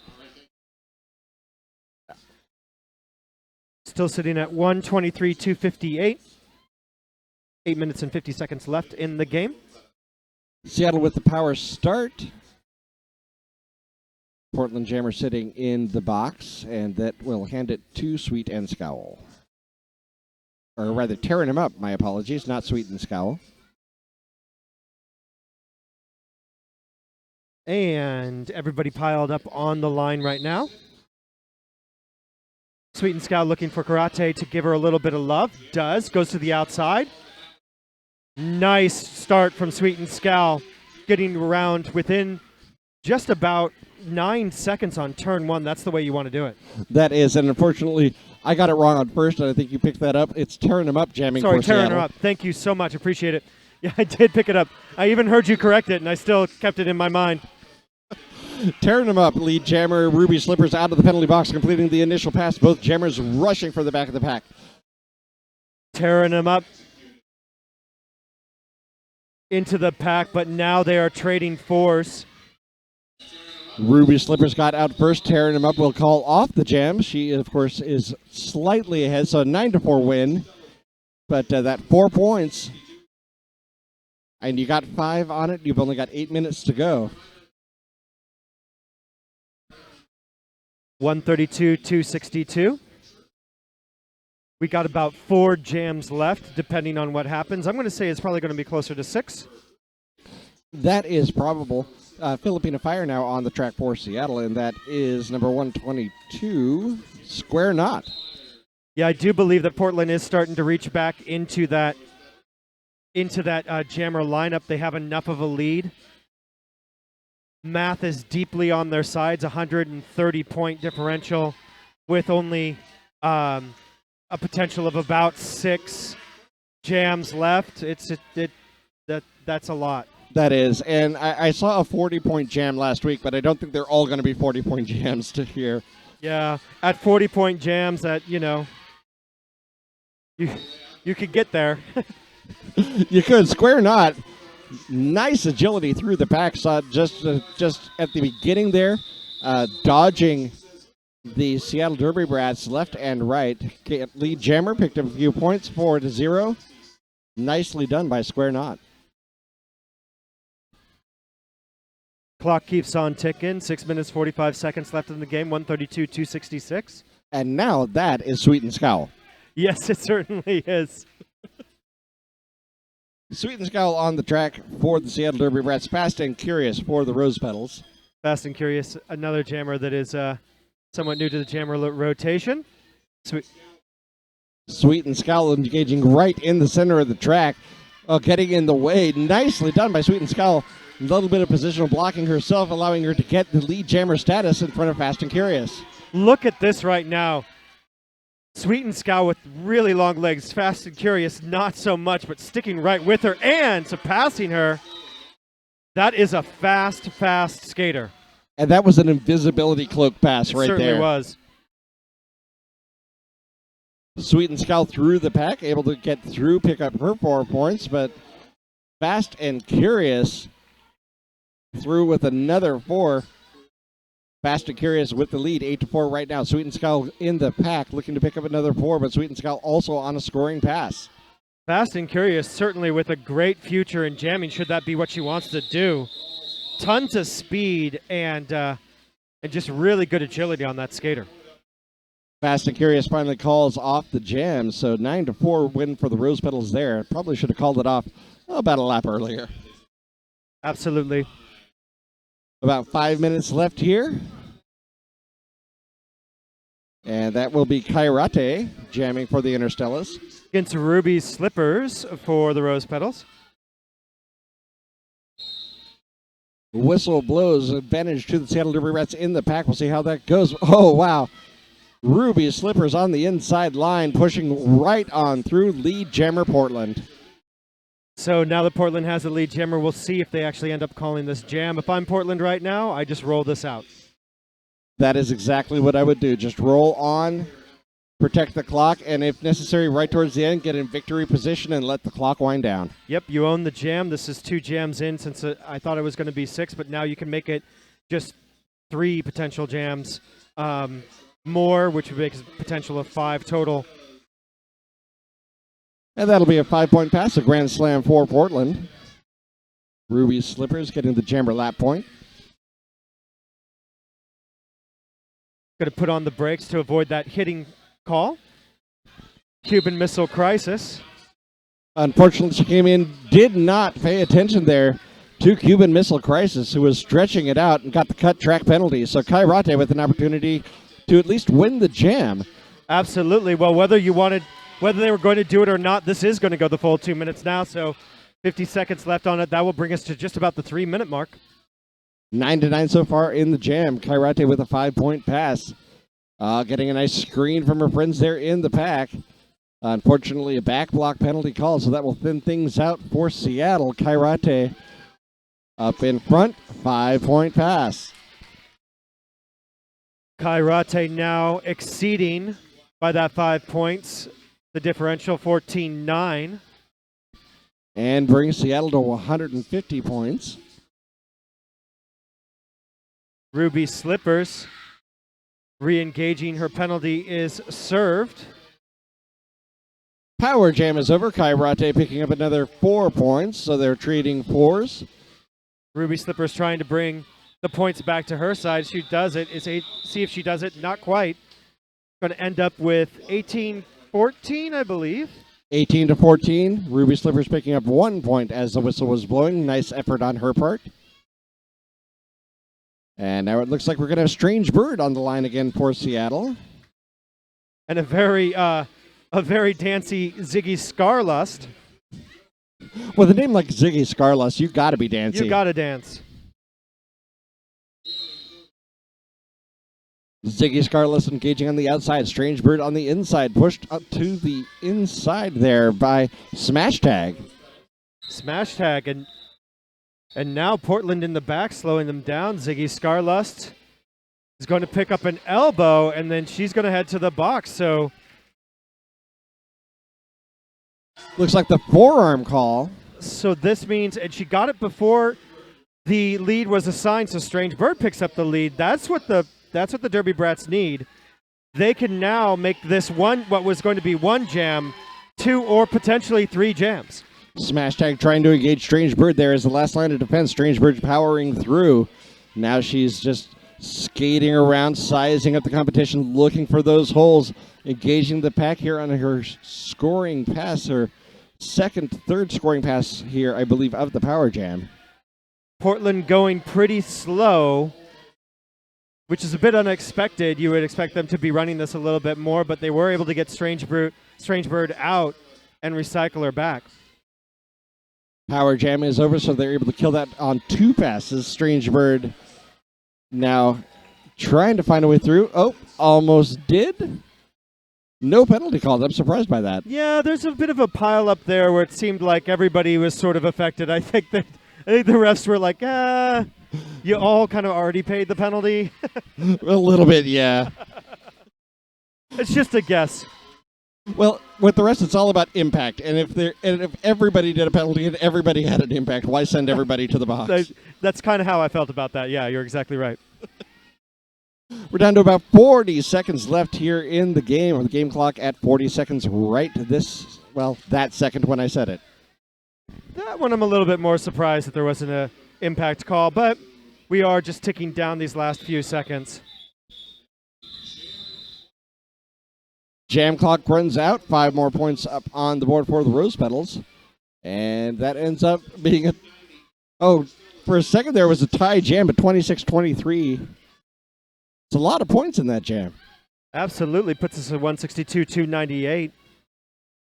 And will we get this jam off? I don't think so. I think no. I'm going to say no. No, there is an official timeout. Oh. That's because the lineup clock was really, really strange for a long time. It was. The period clock and the lineup clock did not match up. The period clock was winding down. It is now sitting at 0. Yeah. You know,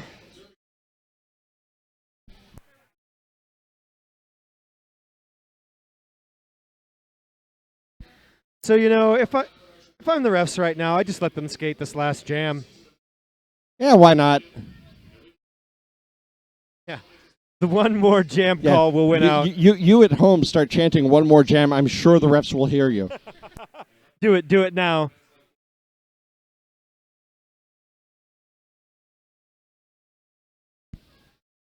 The refs are huddled. The Rose Petals are huddled. The Seattle Derby Brats are huddled. The photographer is huddled. It's a huddle fest. And honestly, who doesn't like a good huddle? That's exactly right. Kid Vicious throwing her fist up as in like a sort of an Eye of the Tiger scream. Or God Save the Queen. Looks like there is 1 second put back on the period clock. We'll take it. And the jam clock is still running.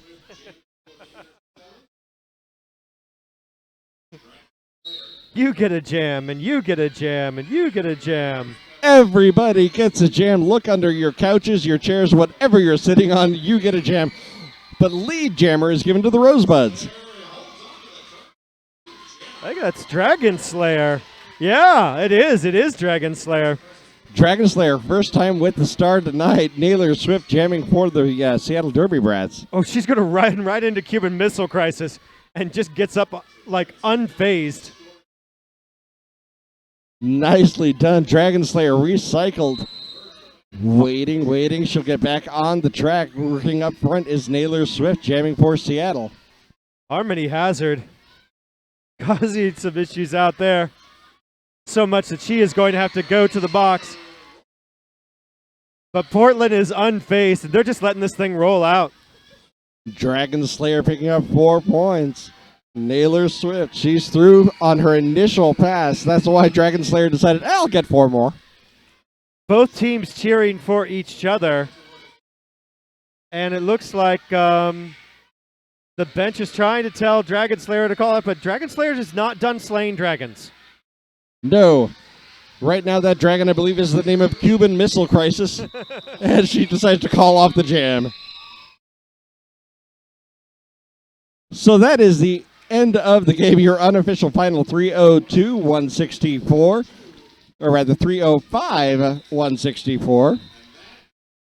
Things may change, but I think that one thing will be clear is that at the end of this, the Rose City Rose Petals will remain victorious.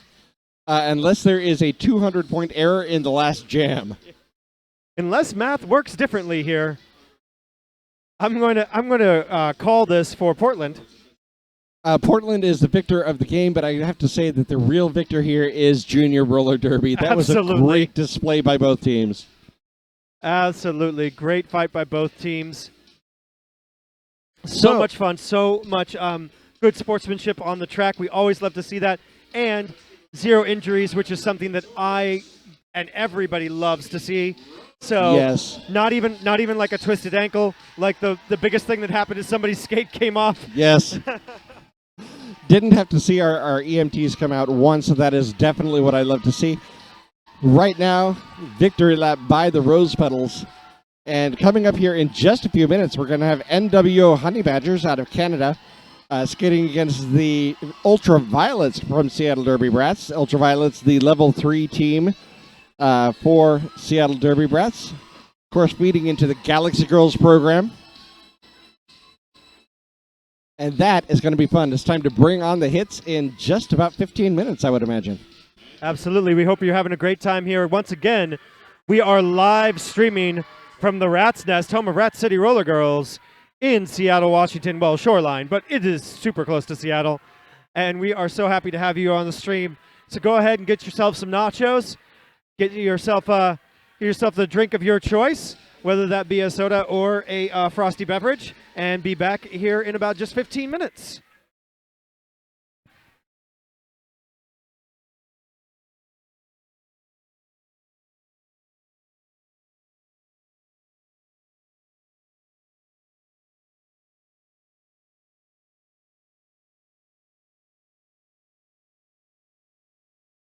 Oh my God, it's a huge gift basket.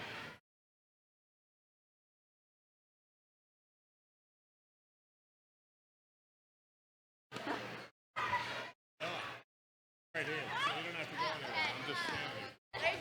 Go to the guy with the microphone.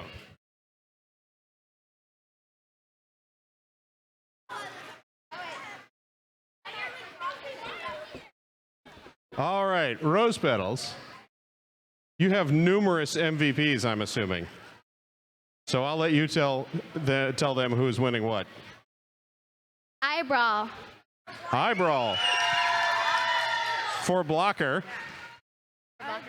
Eyebrow. She's right there. I'm like, wait, where is she? You can come get it, even though you're holding something. Eyebrow needs more hands. Anyone? All right, other one.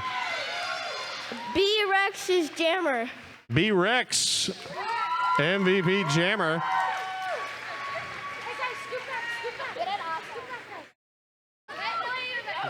Don't forget your plaque. And everybody else gets a gift basket. All right, now we gotta split this up and go the other way. All right. From the Rose Petals, who are your MVPs? The jammer for the MVP is Ruby Slippers. I think this is it. The blocker is Kid Vicious. All right, Kid Vicious and Ruby. And now the photographer types, like Diz, will get you arranged for a photograph. So don't go anywhere. You gotta get a picture.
Just want to give a shout out to our people who are watching on our live stream. Let you know that we will be back in 25 minutes, not the 15 we originally said. So a bigger gap. Allow the teams time to warm up, get ready to go. So we'll see you in about half an hour.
Hey, we're all here. You're all here.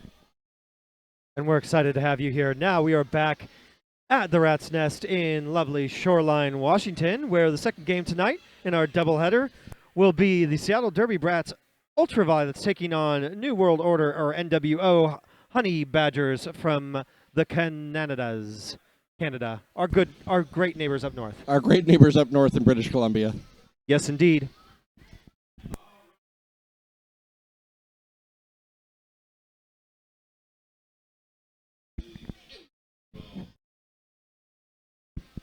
Little out of breath, had pizza and climbed stairs. So delicious and exercise. Indeed, as mentioned down there, this is a ranked bout, meaning that this one is for all the marbles ranking within the JRDA to determine whether or not they are eligible to go to championships this July. So we're first going to introduce the Honey Badgers. Honey Badgers are number 4, Robin the Hood, number 6, Malibu Spacey, number 7, Bama Slamma, number 10, Tankerbell, number 12, Lindsay Layerout, number 15, Charlie Horse, number 16, Bloody L, number 17, Fairy Fury, number 21, Beat Her Parker, 23, Punk Blocker, 24, Misery Mia, 48, Harley Quinn, 70, Hardly and Angel, number 101, Mad Child, number 666, Derailed, 711, McNightmare, and 911, Crazy Kiki. They are coached by Dave Morris and Callie Sophie. These are the New World Order Honey Badgers. And they will be skating against the Seattle Derby Brats Ultraviolets. Of course, in the background, you're hearing the video production of the introduction. Number 0 for Seattle Derby Brats will be Requiem 007, Bearing the Pain. Number 8, Brady O'Flyer. Number 20, Bella DeBrawl. 25, Eat Maya Dust. 49 is Irene. 66, Unholy Rampage. 117, Mojo Jojo. 253, Hella Bitzgreg. 666, Neighbor of the Beast. 667 is Violet Van Helsing. 722, Taj Mahal. 777, Wheels of Mass Destruction. 789 is 7 Skate 9. 1948, The Track Warrior. And 5608, Ash Kicker. They're coached by Coaches Muff and Love Trouble. I'm just going to put a little shout out there. I know I'm not supposed to be biased, but 665, Neighbor of the Beast, favorite name tonight. Just saying. Then again, I am a big Iron Maiden fan, so that might have something to do with it. That's perfectly fine. I definitely understand. One of my favorite names, actually. Right up there with Eat Maya Dust. I've watched Maya skate for years. Absolutely.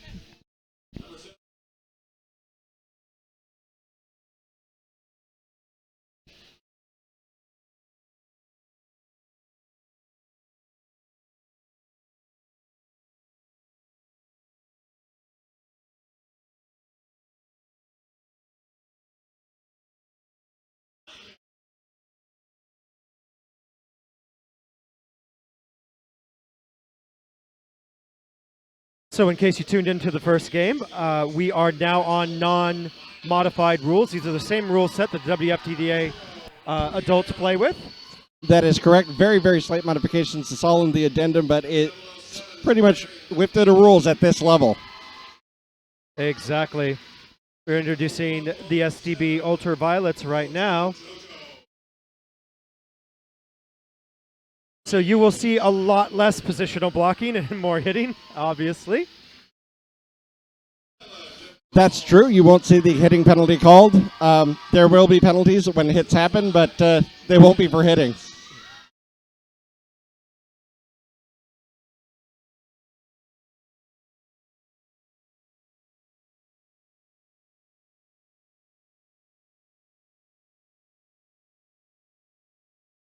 Seattle Derby Brats now being introduced down on the track.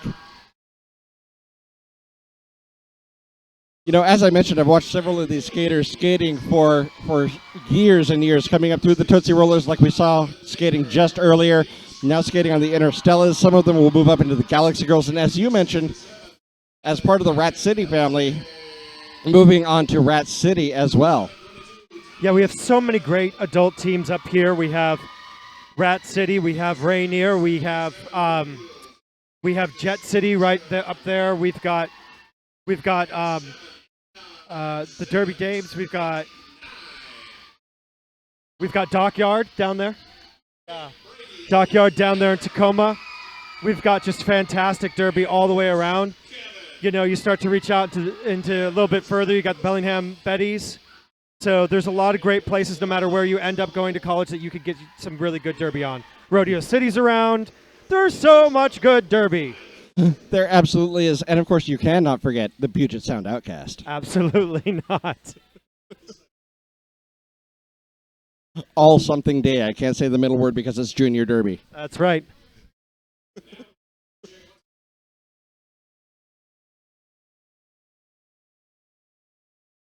And Tilted Thunder. I actually saw some skaters from up here skating down south. RDCL put on a big trick event.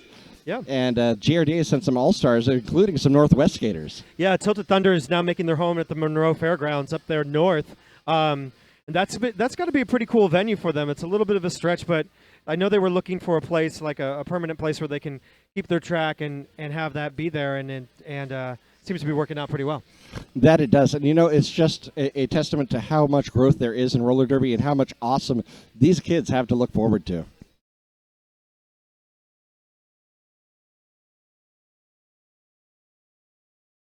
And we're having a sitting down dance party in the announcer booth. Folks dancing to Gone Daddy Gone, just to prove that all the good music has already happened.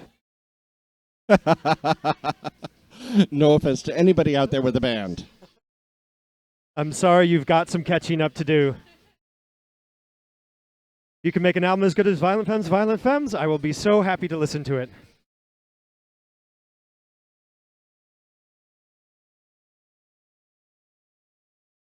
I bet they can't. We know that you can't hear the music, but we know that you know it already in your head. And you're probably dancing to it anyway. That's exactly right. One of the few albums I can sing from beginning to end without stop.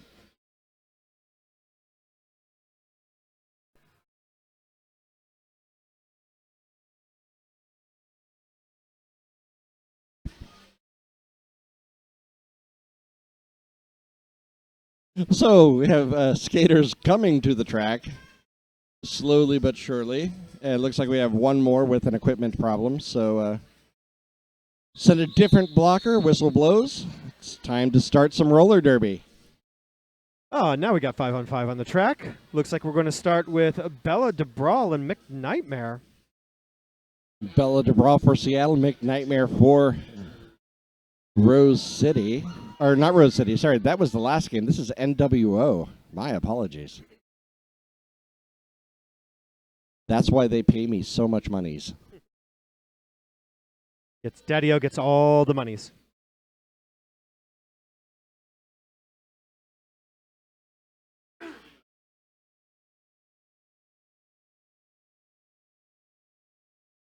Holding for equipment currently. Looks like Neighbor of the Beast needed a little bit of helmet love. Must be the horns. Exactly. Oh, no, that wasn't Neighbor of the Beast. That was Unholy Rampage. Must be the horns. Same.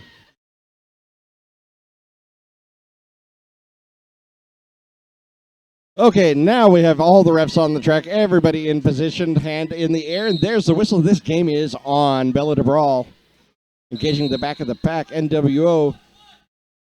No, and a back block called very quickly. Mick Nightmare off the track and heading for the penalty box. Yeah, that was, you know, that's a pretty tight back block call. I'm not sure that I saw so much of impact as the ref did, but we'll count on it. They're playing it really, really close and really, really strict right now. So if that's the way that the rest of the penalties go, it's going to be a very interesting game. Well, you know, this is a sanctioned game. Refs have to call a little bit tighter. Yep. Belle DeBrawl breaking on through for 5 points. Start this off, crack that egg with the Seattle Derby Brats. Almost getting a little bit of help from her friend, but the pick didn't quite stick, so she's going to have to do the heavy lifting herself. Power jam is over already, so a penalty kill. Reasonably well done for NWO. Only gave up 10 points. Crazy Kiki 911 headed to the box. That means one blocker down on a power jam. Belle de Brawl taking full advantage. 10 points. That's going to make it 15. 15 points. Seattle Derby Brats really pouring on the defense. Nicely done by Mick Nightmare, shrugging off a hip check, able to keep her feet and stay in bounds. Charlie Horse doing a good job recycling Belle de Brawl. Allowing a little bit of mix-up for McNightmare to get around, but it is going to be called 15-0 to start this game. Nice little 15-0 run by Seattle. Now they're going to give Irene the star. And that's going to be number 101, Mad Child. 2 blocker advantage right now, 2 of the NWO Honey Badgers sitting in the box. Looks as though they're starting out in a nice position to be able to throw some defense, and they do. Honey Badgers pushing her to the inside. Already a recycled D bloody L. Nicely done. Irene breaking on through. Irene's going to have to do a little bit of fix for her knee pad. Looks as though she broke a strap, so that's going to cause a little bit of a distraction, but not much as she is through for a 4-point pass. Yeah, I believe as long as the knee pad stays on her, she's good to go. Ref certainly allowing her to continue to skate, which makes sense. Mad Child breaks on through. That was her initial pass. Initial pass complete, but that is a scoring pass now for Irene. Second scoring pass. And she will call it off. Got the lead on the jam 8-4, but allowed that 4 points at the end. She probably should have called that one off.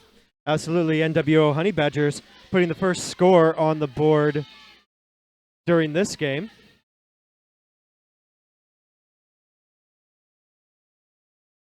And there we have a jammer coming onto the track for NWO. 7 Skate 9 will be jamming for Seattle. Against Charlie Horse for the NWO Honey Badgers, Canada. Charlie Horse looking for an opportunity against that braced wall in the front. 7 Skate Nice gets the opportunity around the braced wall, effectively acting as a screen. Nice screen by Seattle, allowing that lead jammer by 7 Skate 9, but now it is a foot race to the back. 7 Skate 9 runs into the back, takes a huge hip check, falls down to the inside, calling off the jam. And I think that 7 Skate 9 is going to pick up a penalty. Yeah, she's going to get a low block penalty. So this is a power start for the NWO Honey Badgers. You know, she's lucky they let her call off the jam with the penalty being called. I think that she had called off the jam as she was coming in, so they had started the whistle, and then she had got the low block afterwards. But yes, it was very, very close. Either way, a power start now for the Honey Badgers. That will be given to 711 Mick Nightmare.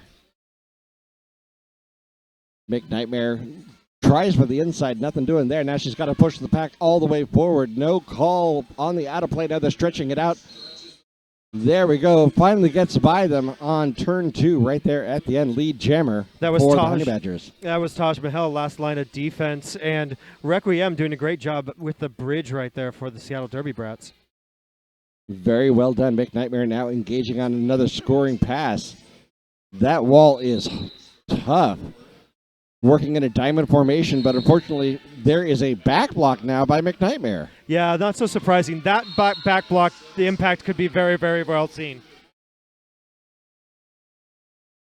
So now 7 Skate 9 on a power jam. Mick Nightmare, of course, in the penalty box. Will sit for the full 30 seconds. So McNightmare did pick up the lead jammer, so this will go the full 2 minutes after she sits down in the box. Of course, she loses the privilege of lead jammer to call off the jam. And the lead jammer cannot be assigned again, so we are going 2 minutes. 7 Skate 9. Oh, nicely done. Skipping on the inside. Yeah, a little juke to the outside and then just crossing over to that inside. That crossover allows her the speed, and also she doesn't have a lot of distance going on the inside, so you just get around that corner real quick. And on that pass, she ran into the back of McNightmare, barely avoided a backblock penalty, pushing her shoulder to the inside and falling down herself to avoid it. And 19 points put up so far by 7 Skate 9. And it's just been easy going, actually. Not that to take away any from the athleticism that she's been showing, but she's not having a lot of resistance, as we could see happening right there. Another 5 points. Well, penalties are really hurting NWO right now. 2 more blockers sitting in the box, so 7 Skate 9 has to face 2 people on the track. Yeah, penalties a big thing happening right there. 5 points put up by the New World NWO rather Honey Badgers, but we're going to bring them 7 points. Still a 20-point differential headed towards the Ultraviolets, 51-12 with 23 minutes and about 15 seconds left in this first period. And now Bella DeBrawl will be jamming for the Seattle Derby Brats. Mad Child's going to take another hack at it for the NWO Honey Badgers. Once again, a 2-4 advantage for Seattle. Bella DeBrawl tries to do that inside out. Nothing doing, but she's able to take one of the blockers to the inside by herself and only had one more to face. Mad Child pushed to the inside, then gets locked up. I think she's going to pick up a cut. Yes, she is going to pick up a cut track. Smart enough not to go past the line of no return, so now power jam for Bella DeBrawl. Bella DeBrawl on a power jam already has 5 points, picking up the jammer lap point just as the jammer was heading to the penalty box.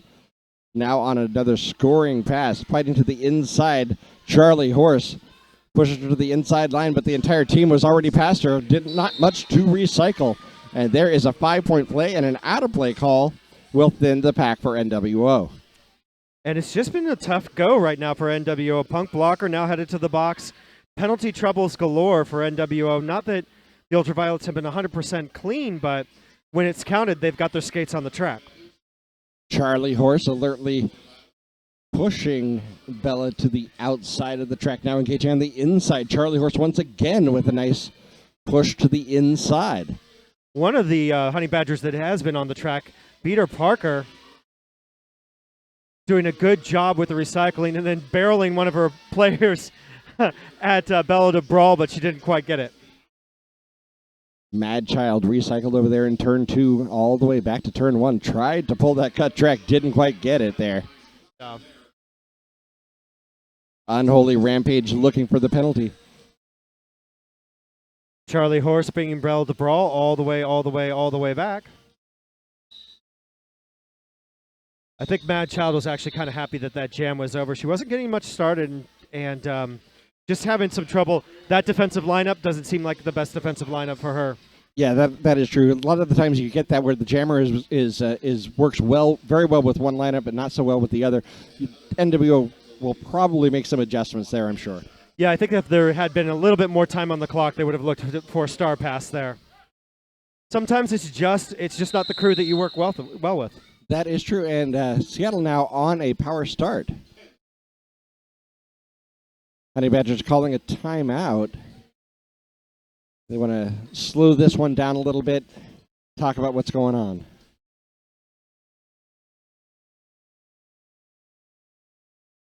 So while we're on this timeout, I want to mention our friends at the Comic-Con. Emerald City Comic-Con is taking place in downtown Seattle Thursday, April 7th to Sunday, April 10th. Don't miss your opportunity to go to the premier comic book and pop culture convention in the Northwest. Buy your tickets today at emeraldcitycomiccon.com. And so what I think of this, if I'm the coach right now for NWO Honey Badgers, what I'm going to be talking about is penalties. And which is, apropos being as the jammer is sitting in the box right now. But definitely blockers and jammers have been making some frequent trips to those folding chairs, and that is something that this early in the game, with as many penalties as they seem to be putting up, can be very, very, very detrimental, not only by keeping your skaters off the track and making the momentum go towards the other team, but as you get towards the end, you start to get ejections of some of your key players, and I am imagining that they're putting their starters on the start. Yeah, absolutely. Probably also slowing things down a little bit, talking about, playing a little more calmly. They're clearly very nervous here at the beginning of the game. Just a bit loose for certain. So now the timeout is over. We are back underway. That is Ash Kicker on the track with the star. That's the first time Ash Kicker's been a jammer tonight. See how she's doing. 56.08 for the Ultraviolets. Does a nice job staying on her skates. It was great. The Honey Badgers had looked at what was happening there on turn 2, and I think they all just wrote it off as like she's going to put a skate out, and then she's going to have to recycle herself back. But she put that skate right back in, and then said, "Nobody's looking. I'm going to go right through the middle." And that is the way you do. 5-point pass now for Ash Kicker. Power Jam is over. Mad Child back on the track, immediately recycled to the inside. Alertly jumping in behind the defense of Seattle Derby Brats. Fairy Fury sent to the penalty box on a back block penalty. So once again, blockers getting penalties. Absolutely. If I'm Mad Child right now, I'm just trying to play as clean as possible. She's been through 2 jams, 2 penalties that have cycled her between jams. You know, it's got to be tiring being out there. And so she's also got to be watching, making sure that she doesn't pick up that 3rd penalty just 10 minutes into the game. You only get 7. 5 more points on the board for Ash Kicker. Grand slam for Seattle Derby Brats. And right now, Mad Child really trying to find something to work against the Seattle defense. But that's about as locked up as you can get it. There we go. Finally on the outside. One more to beat up front. A little bit of a hip bump, and she is through for that initial pass. Mad Child. Neighbor of the Beast headed to the box for the Seattle Derby Brats. So we're going to start with a 1 blocker advantage for the Honey Badgers. Mad Child gets to take a rest. And a 24-0 run on that jam.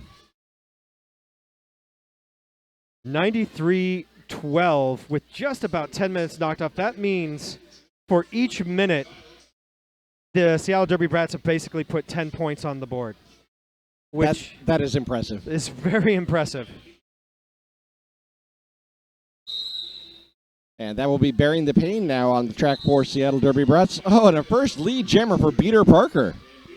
Peter Parker almost taking down a ref on the way through. She definitely does not care. Violet Van Helsing directing traffic, shoving 7 Skate 9 into Peter Parker. Yeah, Peter Parker now being pushed out. Seattle Derby Brats trying to get their defense on. Yeah. Could just see that Violet Van Helsing was just out of place so Peter Parker could come in front of her. And Peter Parker getting 1 point on that jam for the Honey Badgers. But importantly, keeping the Seattle Derby Brats to 0. That is true. Very alertly calling off the jam before the damage could be done. There at least was 1 minute where 10 points didn't go towards the Seattle Derby Brats. Yes, it did. But Bella DeBrawl says, I'm going to do it. Right there, skipping on her skates on the inside line. McNightmare right behind her. Belle DeBrawl expanding the distance. Belle DeBrawl is going to pick up the cut track. That seems like... So definitely was calling off the jam. It was a little bit hard to tell whether those whistles were coming in to call the cut track or call off the jam. I think it's going to be like it was in the beginning where they started the whistle to call off the jam, and then they also whistled her down for that penalty. So the jam did not continue. She will be in the penalty box for the power start here now for the Honey Badgers. So they will hand that over to number 16, Bloody L. It's a double-edged sword. You can get points up to the 4th whistle, but you can also get penalties. Yes, you can. Bloody L now engaging on the pack, pushing them forward, up into turn 1, looking for the separation. SDB tried to bridge it, not there. Out of play call. They have to let her go. Absolutely. Requiem just going to hold on to it with her partners. Looking like they're doing this tri-brace, trying to keep their hands apart so they don't pick up that multiplayer block penalty. It was working really well for them, but it looks like Bloody L's got the number on this, and so she's defeating that defense. They might want to try something different. Bella DeBrawl back on the track, pushed to the inside rather immediately. Charlie Horace working there with Crazy Kiki. Bloody L. So what Bloody L did is that she she basically the error that she made right there is that she had cut the track and she knew she cut the track and she was going to go back out and recycle herself, but you have to do that on your knees. Yes, you you do. cannot get back on your skates. If you do, even if your intention is to go back out and be a good player and go back around, you will get called. And so she sort of looked at the ref like, really? And the ref's like, yeah, that's the rule. I'm going to call it. This is a sanctioned game. You've got to call these. You've got to call them. Absolutely. Someday that rule may change a little bit, make it a little easier for the jammers to get out, but not yet. Nope, absolutely not. As it is right now, you have to stay down, get yourself out without actually putting your wheels on the track. Bloody L coming around on a scoring bass. Bella DeBrawl engaging in the front of the pack. Kind of took herself down there. Not quite sure what happened. Yep, they've got that swarmed defense. And they're just moving as one unit, the Seattle Derby Brats right now. And I think that Bloody L is going to get another one. She did it again. Another cut track penalty. Bella DeBrawl winning the jam 11-5. Yeah. But another power start on the way for Seattle. Yeah, and I think the first one is sort of a gimme with Bloody L, but that second one, I think Bloody L's going to have to get that together. Those kind of mistakes, which are you already learned the lesson once earlier in the jam, you can't repeat those. Now they're going to be in another power start position, which they've been in a lot. So the Ultraviolets are going to start in another power start. They have a jammer down. They do have a one blocker advantage, but that hasn't really made that much of a difference with the Ultraviolets against NWO. Not as yet. Now we have Irene on the track for Seattle. She's picking up lead jammer over there in turn 2. And there it is. Irene just pulled everybody to the outside line in between turn 1 and 2, and then just went pretty easily back to the inside line. Not a lot of people following with much gusto.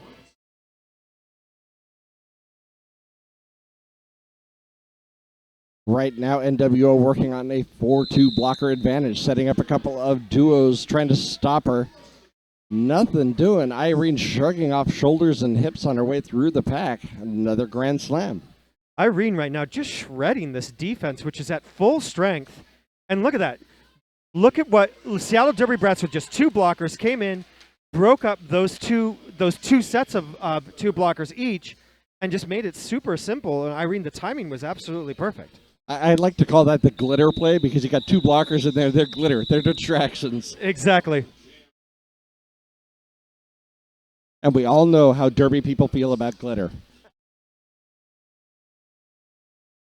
If David Bowie loved it, we all should love it. 120-22 right now, and the Derby Brats just running over NWO right now. NWO has got to get themselves more together with their defense. They've got to be able to move to each side of the line faster and with more intention than they're currently doing right now. These are great skaters, but they just don't really seem to have the intention of a team that wants to win this game. Wow, that was an immediate call on that out-of-play penalty. Darth Bling really laying it in on those penalties.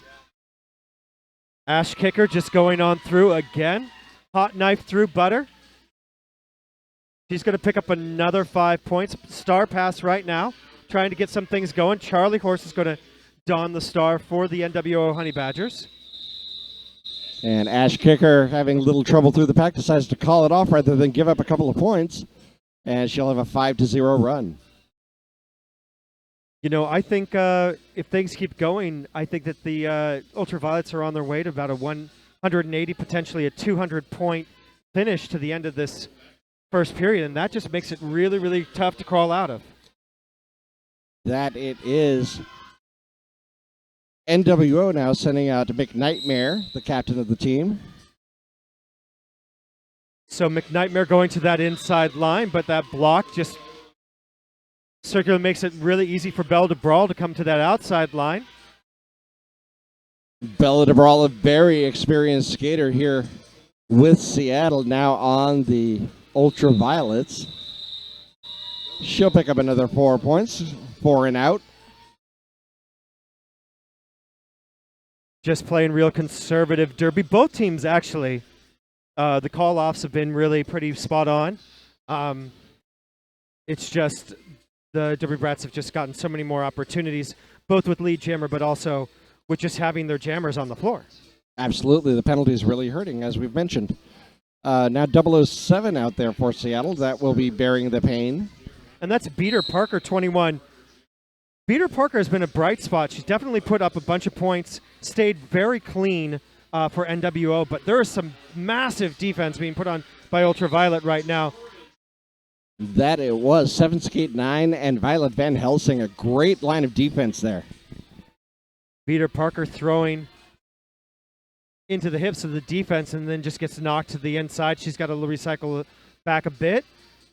Bearing the pain. Finds her way through, so that's 5 points. Beater Parker on a star pass that wasn't entirely expected.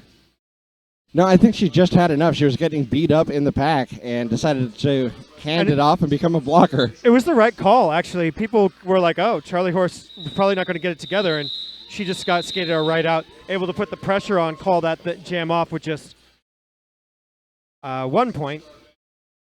So one more point. One more point. Nope, that's the 2. Sorry, yeah, it's hard to see from up here.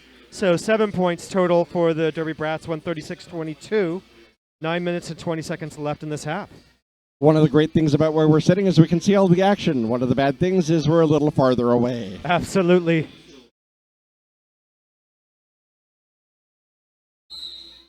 Seattle Derby Brats sending out Ash Kicker. She takes a little bit of a run up on the pack, looking to the inside, push to the inside, almost takes out a ref.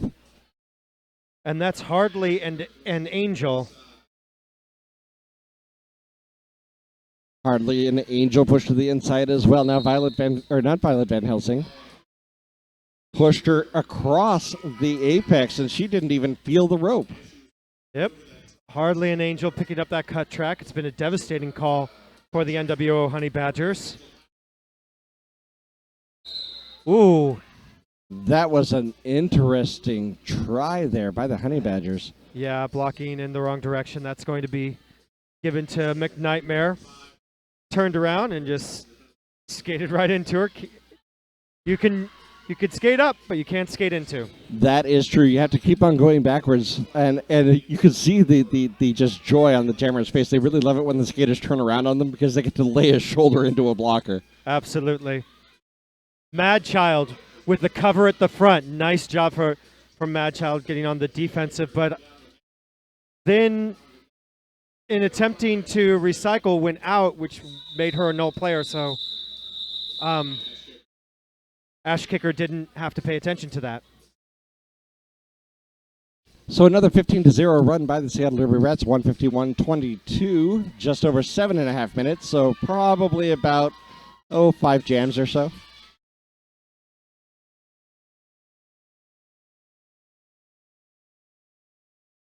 Charlie Horse against Wheels of Mass Destruction. Captain for the Ultraviolets, Wheels. Charlie tried for the outside, got the door closed on her. Wheels of Mass Destruction to the inside. She'll pick up lead jammer. 7 Skate 9, able to get Charlie Horse up at the front. Now Charlie Horse navigating around her as the last line of defense. Wheels of Mass Destruction is going to play it safe. Hits that 4, quits it. Wheels of Mass Destruction jumping the outside line of the apex. Sometimes you wonder how they do it, but youth. Youth. I couldn't do it when I was that young. No, not at all. Spent every weekend in the roller rinks and still couldn't do things like that. But we didn't have roller derby for my age then. Yeah, there's that. And looks like looks to be an official review. We have coaches and captains on the track. So they're going to talk that out. In the meantime, Irene with the star for the Seattle Derby Rest. They're just going to kind of take a time out, do a little dance party over here on the Seattle Children's Jammer line. Yeah, not much to change with the Seattle Derby Brats right now. Their offense is working. Their defense is working. They're doing active offense. There's not that much passive offense right now. They're hard to get around. If I'm their coach, I'm just out there telling them to, not let up, not get cocky, continue to play clean, which they've mostly done, and just bring it to the track as much as they did at the beginning of the game towards the end of this second period and on into the next period. Yeah, I gotta agree with you. Just do what you're doing and don't get cocky. They just wanted to bring some things to our attention, and there was actually no official review. Therefore, the white team will lose their official review for the half. Thanks. So using the official review as a timeout, so you get a little more than a minute in that case. Yeah, so that's the new thing with the official review is that you used to have to kind of make up an excuse as to why you're in official review, and now they just sort of realize that was silly, and you could just go out there and say like an official review, and you're definitely going to lose it, but you don't have to have a reason. Well, your reason could be, so what did you think of that pizza? Is it delicious? Mick Nightmare on the track for NWO Irene for Seattle. I think in that the answer is in the question. Probably. Was it pizza? That's right. McNightmare and Irene. Irene once again lead jammer, but McNightmare going to be able to put the pressure on, which is something that NWO has had a tough time doing. Irene's just going to keep it. She's going to keep it simple. Didn't even go for the points. She knew she was her opponent was not far behind and decided to call it off just as she was hitting the pack. Well, yeah, and her team had lined up in the back. She had a bunch of her teammates in the back. They were easy points. If her team had been in the front, she might have made a different decision, but I think that was exactly a solid decision to make. It's like, Yeah, you know what? Why chance it? And she got the 4, so that's good enough. Exactly. So Bella DeBrawl against Charlie Horse. Charlie Horse engaging SDB up front in tripod position, and Bella bursting right through NWO's defense. Yeah, Fairy Fury just couldn't quite get a hold of her quick enough. Belle DeBrawl makes it out before turn 1. She's going to slide in after turn 2 and pick up 5 points. Bella doing a great job keeping her hips right over her feet, no matter what the top of her body is doing as she's going through that pack. Keeping her stable, firm on that track. Nice to see. Absolutely. 4 more points for Belle DeBrawl. Bricks are at 8, 167-22. 5 minutes left in this period. And now we're going to see Requiem and jamming for Seattle Derby Rats. And That's the first time I've seen her tonight. Yeah, I think it's been at least 10 minutes since I've seen a score for NWO. They're just trying to work on keeping the jams down to 4 points, 6 points, and getting the pressure on, which is good. But here's an opportunity where they can actually put some points on the board. Mick Nightmare, she's been in a bright spot, as you mentioned before, as a jammer. She's coming through. Looks like 1 blocker down now for Seattle Derby Brats, so that'll make it a little bit easier for her. But 7 skate 9. And Mick Nightmare just tiptoeing past the blockers, so she's going to have to be recycled back when Wheels of Mass Destruction. Requiem not having an easy time getting through, so it is an opportunity for McNightmare. Penalty pops her loose, though, so Requiem now through the pack with 4. McNightmare pushed to the outside. I don't know if she's going to get any points on that, but she calls it off. Looks like she got 3. So taking him off that 22 mark, sitting over at 25. That's great. New World Order starting to put points on the board. That's exactly like what we want to see. To me, that's a close call. Do you just try to get some points on the board, even though the pressure is happening and potentially the other team is going to get 4 more? Do you keep it at 0? It's a hard call. I think that motivation-wise for the team, it's probably good if you're only got a 1-point differential loss. Put some points on the board. Yeah, that's what I was about to say. Is it's a moral victory because you got the points on the board and you hadn't been scoring, so you're finally breaking through that wall. Yeah. Now both jammers out there, Hella Deranged or Hella. What is that name? Hella Blitzgerald? Hella Bitzgerald. Yeah. That is the name. Hella Bitzgerald is the jammer. Got lead jammer, but it looks like NWO awarded 3 points on that jam. That's because got out, and now they're starting to, now NWO jammers, if they're not getting lead jammer, they're at least following right behind, and that's super important. If you just get stuck in that pack and you allow the opposing jammer just to teach skating class running around you, and you also don't have lead jammer. It's just a terrible position to be in. But what you mentioned is they're able to get through, following straight on through Bella DeBrawl with another lead jammer there. Well, McNightmare pretty much opened the hole for Bella DeBrawl. Bella DeBrawl being really savvy, just let her run into that, open up that hole, and roll on through. McNightmare able to get through a clockwise block called on Seattle, so they will have one blocker in the box. McNightmare playing to the end of that whistle. Love to see that effort. I don't think she's going to get anything for it, but definitely had that pressure on. No, she didn't land that last apex jump on the third whistle. If she had landed that, she would have gotten all four. Absolutely. You have to land on your skates if you're going to pick up any of those points. Or at least land in bounds. Yes, that as well. So, Wheels of Mass Destruction now on the track for Seattle. Charlie Horse for NWO. Charlie Horse engaging up front, skips to the inside. Oh, nicely done, staying on her skates, pivoting around the inside of those hips. Lead jammer, NWO. Charlie Horse, exactly where she wants to be as lead jammer. Derby Brats speeding it up a little bit, not being easy points. Charlie Horse, beautifully Beautifully done. That's the way that you do it. She did it getting lead jammer. She got it to picking up those last 4 points. Nicely done, Charlie Horse. Perfect job. That's exactly how you get your hits around those opponents. Taj Mahal now for the Ultraviolets, and that is 911 Crazy Kiki for NWO. And you can't hear it, but this music is rocking. Absolutely, Crazy Kiki. Would love to end this half with points on the board for her team.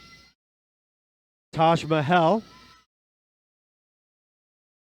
Crazy Kiki now working to the outside. Taj Mahal getting a little bit of separation if she can. Oh, tries for the inside now in the center of that tripod, but pushed to the center of the track. She'll have to recycle. And what a change in this NWO Honey Badger defense happening right now. Taj Mahal not able to clear anything at all. Defense moving as a unit just the way that this Ultraviolets were doing, but they're paying too much attention to Crazy Kiki to really help out their jammer. Well, I think that what they're doing is they're focusing really strongly on the defense. I think they're taking some of the things that they've been seeing to heart and making those adjustments that we were talking about. The second period is going to be fun. I think that it's a potential that we will end this jam potentially with no lead jammer and potentially no points. The defense is that strong from both teams right now. Oh, now we're getting separation. No pack called. Oh, but she went backwards on the track. Out of play is called, but Taj Mahal recycled all the way back.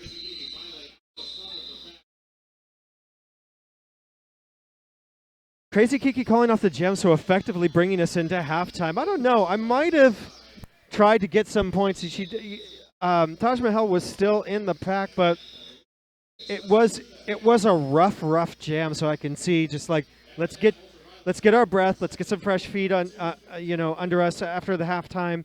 Let's go talk in the locker room. Try to see what was working at the end of this period that wasn't working at the beginning of the period, and try to replicate that starting at the beginning of the second period for certain. Yes, absolutely. Either way, they're going to go and talk about it for the next 10 minutes, and that's when we'll be back with the second half of NWO Honey Badgers versus Seattle Derby Brats Ultraviolets.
Hey, we're just about to be back after halftime. I just wanted to address something that came in through some feedback that came through on the feed.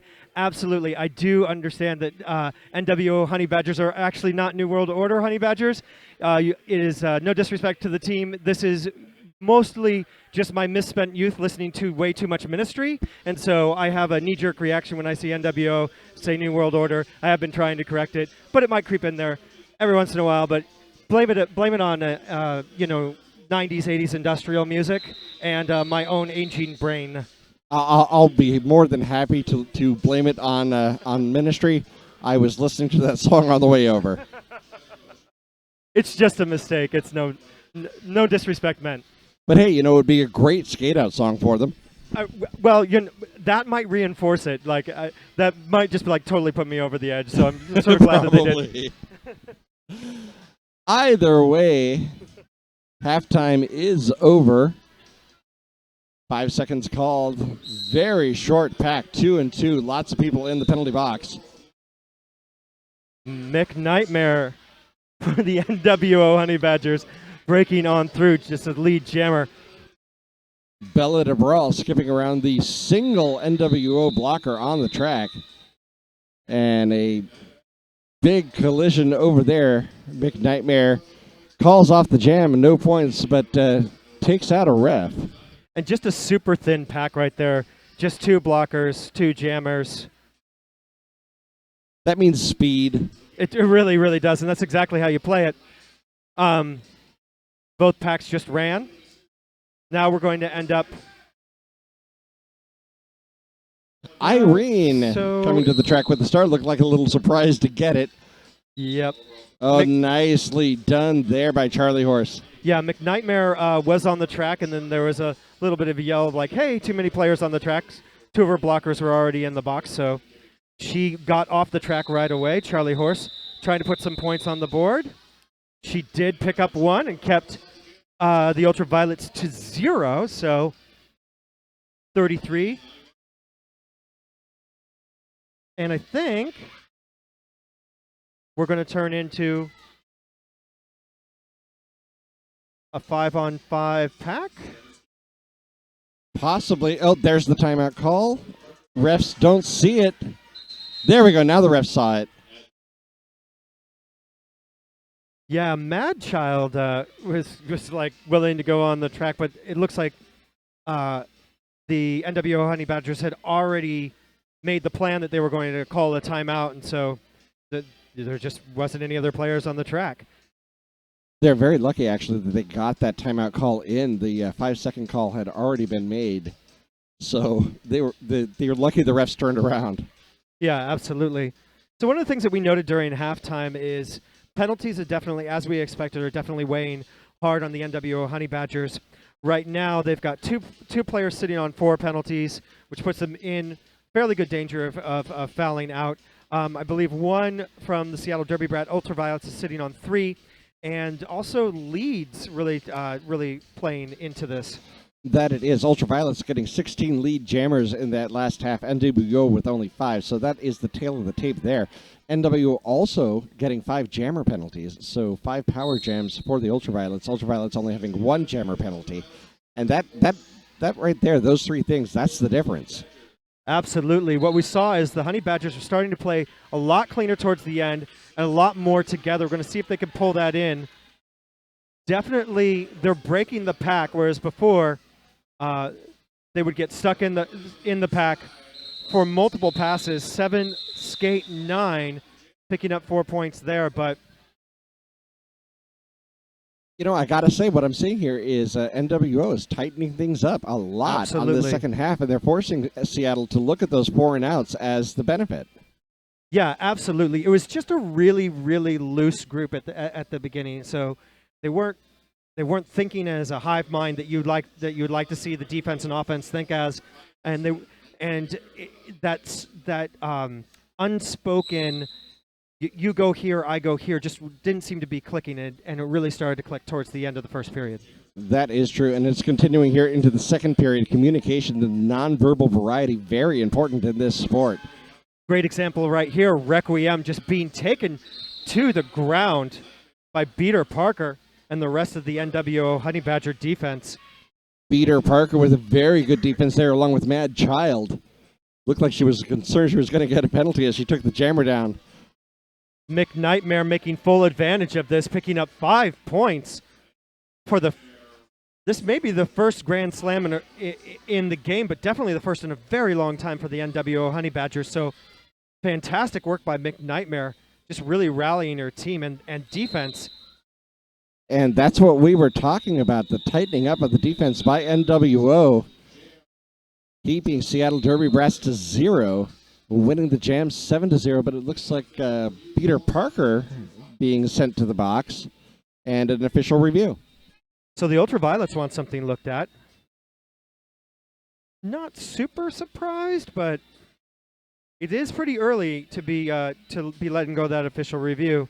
They must feel that that either they really have something very important to say, or that they have a good chance at winning, because you do only get one official review per period. So they're letting this go at 26 minutes left in the game.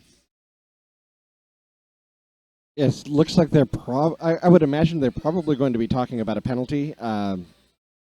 Over here, there were some things that looked like it could have been called but weren't. I'm sure we'll find out. They're doing a great job making sure these refs have access to the mic.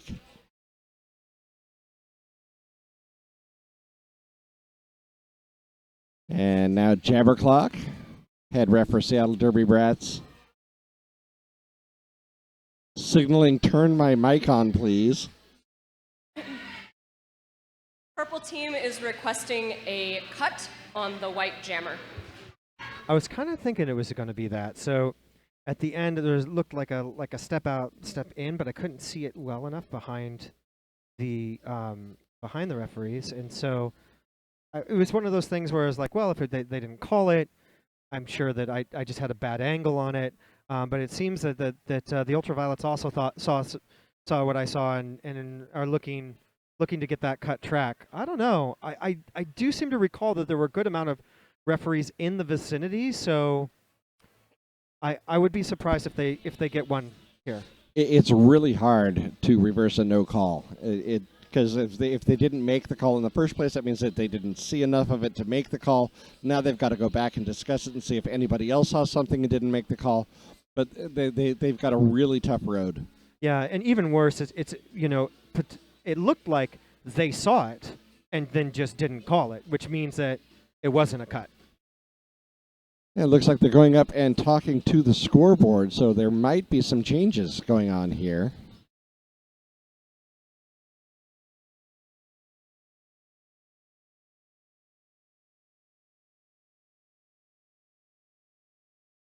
And the scoreboard has changed. Looks like 5 points.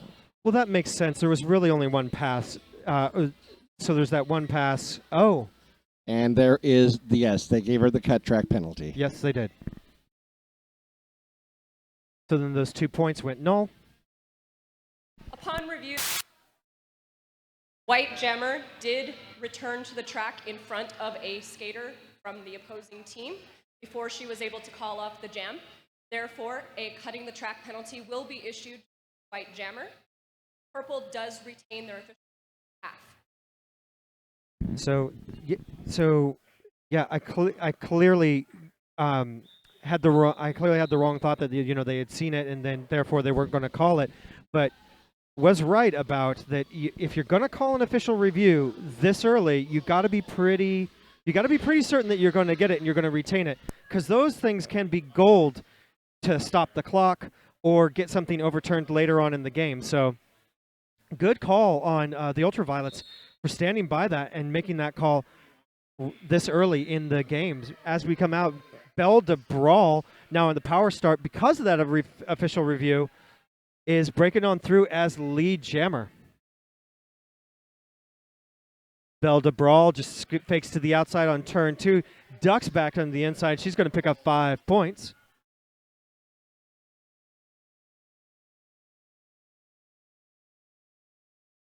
And she's looking to slice through that defense. Hardly an Angel last line of defense. Booty blocking a bit at turn 4, but can't hold on to her. That is 5 more points. Irene's going to head to the box. And now McNightmare's back in, and that's her initial pass. McNightmare going to be recycled back. Belle de Brawl just blowing through that defense, going to pick up 4 more points. And Belle de Brawl and everybody is headed to the box. Basically, nearly every single NWO and Ultraviolet player has headed to the box. We now have Jammer and 2 blockers for NWO and 2 blockers for the Ultraviolets. Crazy Kiki still on the track with Fairy Fury, who drops Belle de Brawl, rather, right after turn 4. Doesn't slow her down much. 24 points so far at this jam.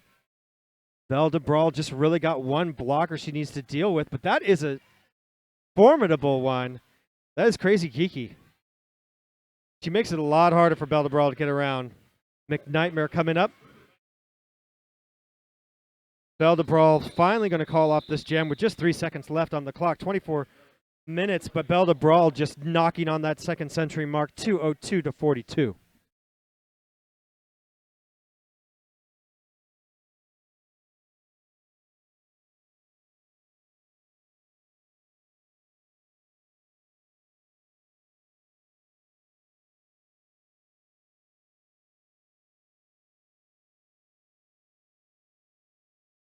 So we're going to have Bearing the Pain and when we come back against Charlie Horse.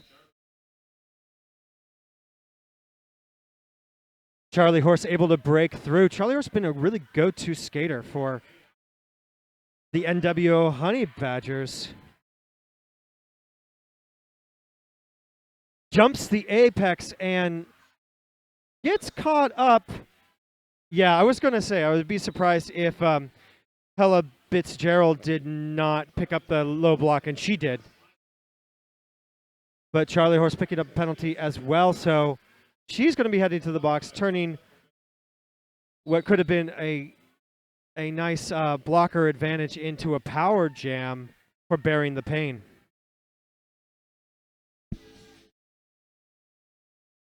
Bearing the Pain, 10 points so far.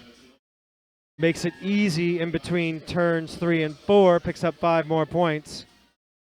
Just one Seattle Derby Brats Ultraviolets player on the track.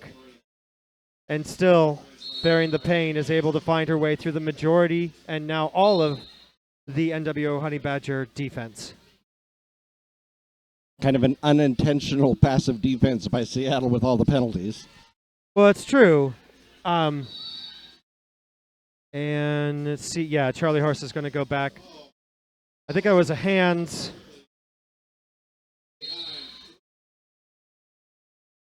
Illegal procedure called on one of the Seattle Derby Brats blockers. So people coming into the penalty from the penalty box and heading right back to it. It is. I will be honest right now. It's a hot mess. This jam has been not particularly respectable for either team. Just a revolving door at the penalty box right now. No like angry misdemeanor penalties, but like it just seems like a really loose timeout on the track right now. Yeah, I think they're both teams are kind of getting into the scrum a little bit more, maybe throwing things a little bit more wildly to tighten it up, calm down a bit, and play the game. Yeah, absolutely agreed. So, incredibly, when we come back, we're only at a 1 blocker advantage for the Ultraviolets and both jammers on the track. Hardly an Angel finds her way on the inside line. Wheels recycled all the way back to turn 4 by McNightmare. McNightmare doing a great job with that recycling right there. Neighbor of the Beast able to break through. Hardly an Angel calls the jam as she should. See if she picked up any points. Not quite. But much better to pick up no points than to give them away.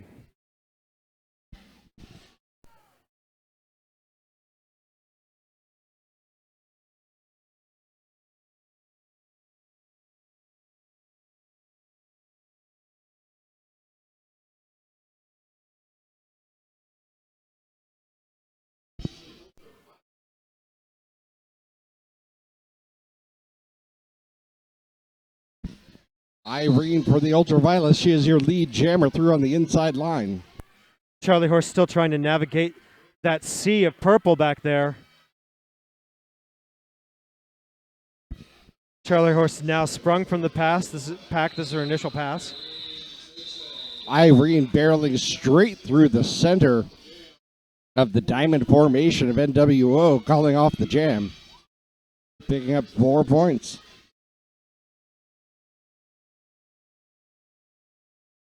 Looks like when we're coming back, it's going to be 7 skate 9 against Crazy Kiki for the Ultraviolets and Honey Badgers, respectively. Everybody on the track, 5 on 5. Seattle Derby Brett's starting well away from the Seattle Children's line this time. Crazy Kiki going right to the front of the pack, and a swarm in the front by the Ultraviolets, able to stay on the inside.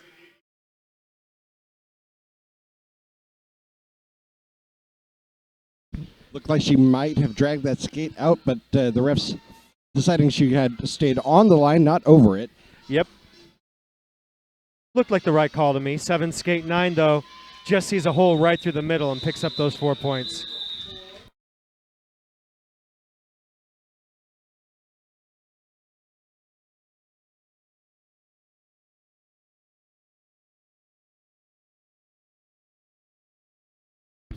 Violet Van Helsing now on the jammer line for Seattle Derby Rats. Violet Van Helsing skated before with the West Sound Roller Girls, the jammer for them. And she'll be up against Charlie Horse for the Honey Badgers. So we're starting to see the Ultraviolets reaching deep into their jammer bench as well. Violet Van Helsing, by sheer force, pushing her way through the Honey Badgers defense on the outside line here. And another penalty for Charlie Horse. Charlie Horse has got to be getting into penalty trouble now. And I believe we're going to get a back block on Van Helsing. Yes, indeed. So Violet Van Helsing will head to do the penalty box. That'll take about 10 seconds off the clock for her to get there. And that'll just increase the amount of time that she has on her penalty. Yeah, it looks like she's going to have to serve nearly the entire penalty. Charlie Horse release, jumps the apex. There's some excitement in the Honey Badgers right there. Nice play. 4 points on the board. Apex jump, power jam. Charlie Horse has on all cylinders right now. Look at that. The Honey Badgers clearing right after turn 1. Active offense. Love to see it. Violet Van Helsing back on the track. She's coming around for that scoring pass, engaging with the Honey Badgers. Oh, right through the middle. It looked like a game of Red Rover. Indeed, Charlie Horse.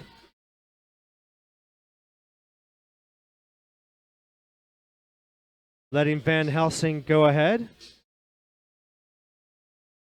Van Helsing steps out. She's going to have to recycle back. Charlie Horse confident in the pack. Neighbor of the Beast shutting her down in turn 4, rather.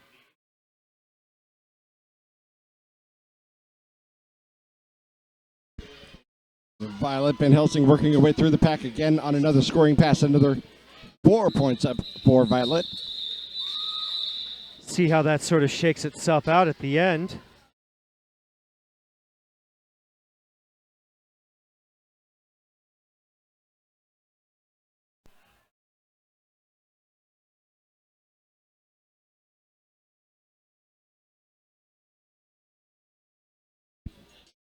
So it's going to shake out to 9 points for the NWO Honey Badgers to SDB Ultraviolets 4, bringing the Honey Badgers to 60. 60 points on the board so far. Bella DeBrawl out there for Seattle Derby Brats. And Fairy Fury. Yeah, a real messy scrum right there at the beginning. A lot of people falling over each other. Belle DeBrawl taking advantage of that to just skate on through as she just did again. Honey Badgers having a real tough time holding on to lines, especially. Well, you know, if you like what you see tonight, I believe both of these teams are probably going to be at Wild West Showdown here in just a couple of weeks.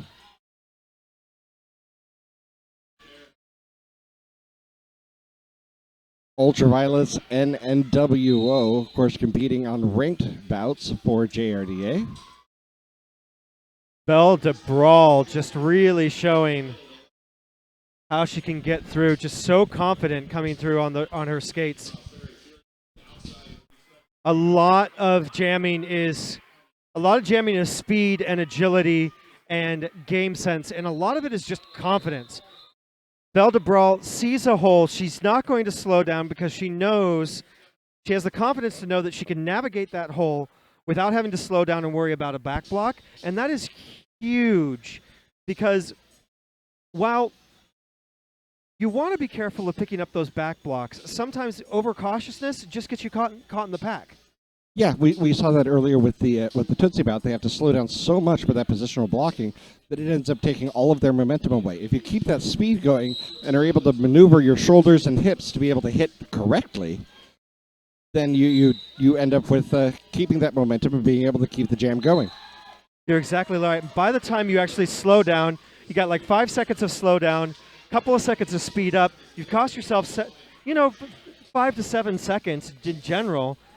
Even if it goes extremely well and somebody doesn't get in front of you, and those 5 to 7 seconds, that's a potential other pass. Absolutely. I mean, 7 seconds, that's almost a lap around the track.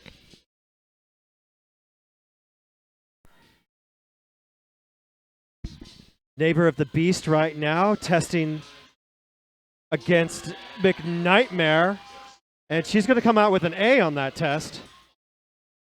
Not for lack of trying. McNightmare double hip check right in turn 4. Just didn't slow her down.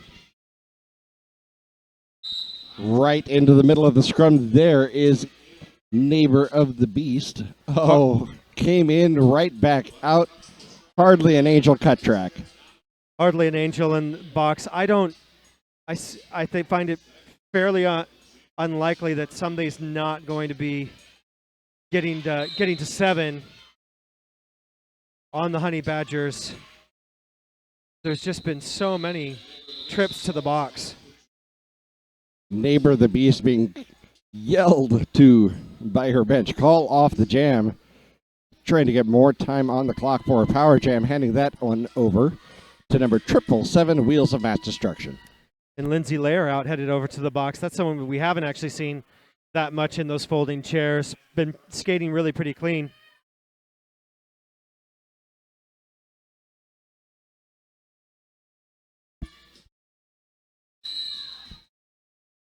Whistle blows, people will be sent back to their bench. They didn't get on the track in time, so NWO will be skating short. So, yeah, there's just some just strange things. Charlie Horse just didn't get on track in time. So now she's going. Now the NWO Honey Badgers are going to skate one skater short. Wheels of Mass Destruction already lead jammer and already picking up 5 points. NWO losing focus here in this jam. These are just. It's been a rough game. I think, to be fair, like there have been rough spots for either teams, but at this point, as you said, you just can't lose focus. You've got 11 minutes, 45 seconds left on the board. You've got to play it all the way through. You've got to play to that last minute. You have to play to that last whistle, and just not getting yourself fielded on the track is not really very excusable from the coaching staff or from the players right now. Well, now we're back to 5-on-5. Both jammers are getting a little bit of run-up as they go into the scrum. Bella de Brawl for Seattle Derby Brats.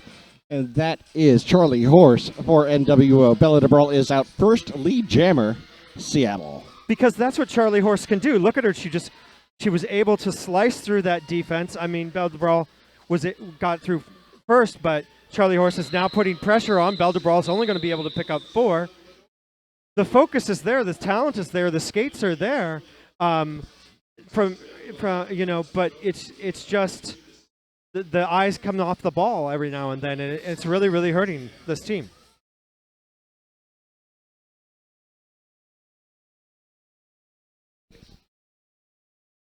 Violet Van Helsing now on the track. She'll be up against Bloody L. She's enjoying the music too. Pile up is going to catch both jammers. Violet Van Helsing lays a shoulder into the last line of defense, and she is your lead jammer. Bloody L looking for an opportunity. She's able to stretch the pack right now. She gets taken down. Yeah, she's taken by Hel Blitzgerald, and Hel Blitzgerald appropriately picks up that low block. And now, Violet Van Helsing headed to the box. This is a huge opportunity for the NWO Honey Badgers. Bloody L with a chance to do some damage here, and she'll take it. 3 blockers to get by out of play called, but failure to reform called on NWO, so now a 3-on-3 in the pack, and they'll mix it up. NWO causing a ruckus, but Bloody L going to, yes, she is going to take that back block. That was actually a brilliant back block draw by Taj Mahal, getting in the way of the jammer and slowing down just enough to draw it. Yes, indeed.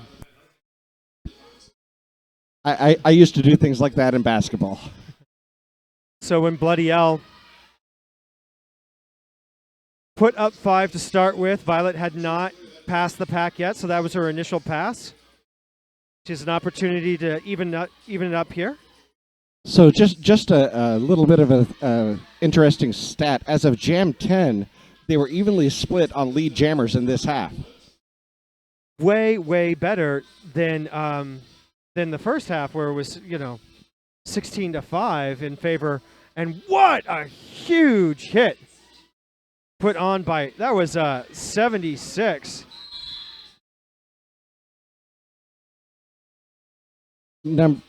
Or 66? 666? I am not quite sure. No, 76, hardly an angel. Yeah. Hardly an angel with a huge hit. Number 10 Yeah. giving the support on that. Nicely done by the Honey Badgers, laying it right to the top of the chest.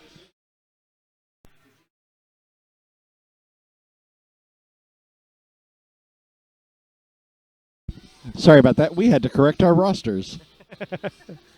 It sometimes happens. So 10-5 win on that jam by the Honey Badgers. Very well done. And it looks like we're going to have a timeout called by the Honey Badgers. Wisely done there. Give a chance to talk about it. They've got some success under their wheels, and they can calm down, come back from the timeout for the last 8 minutes of this bout. Yeah, I mean, I think this is now the time to do it.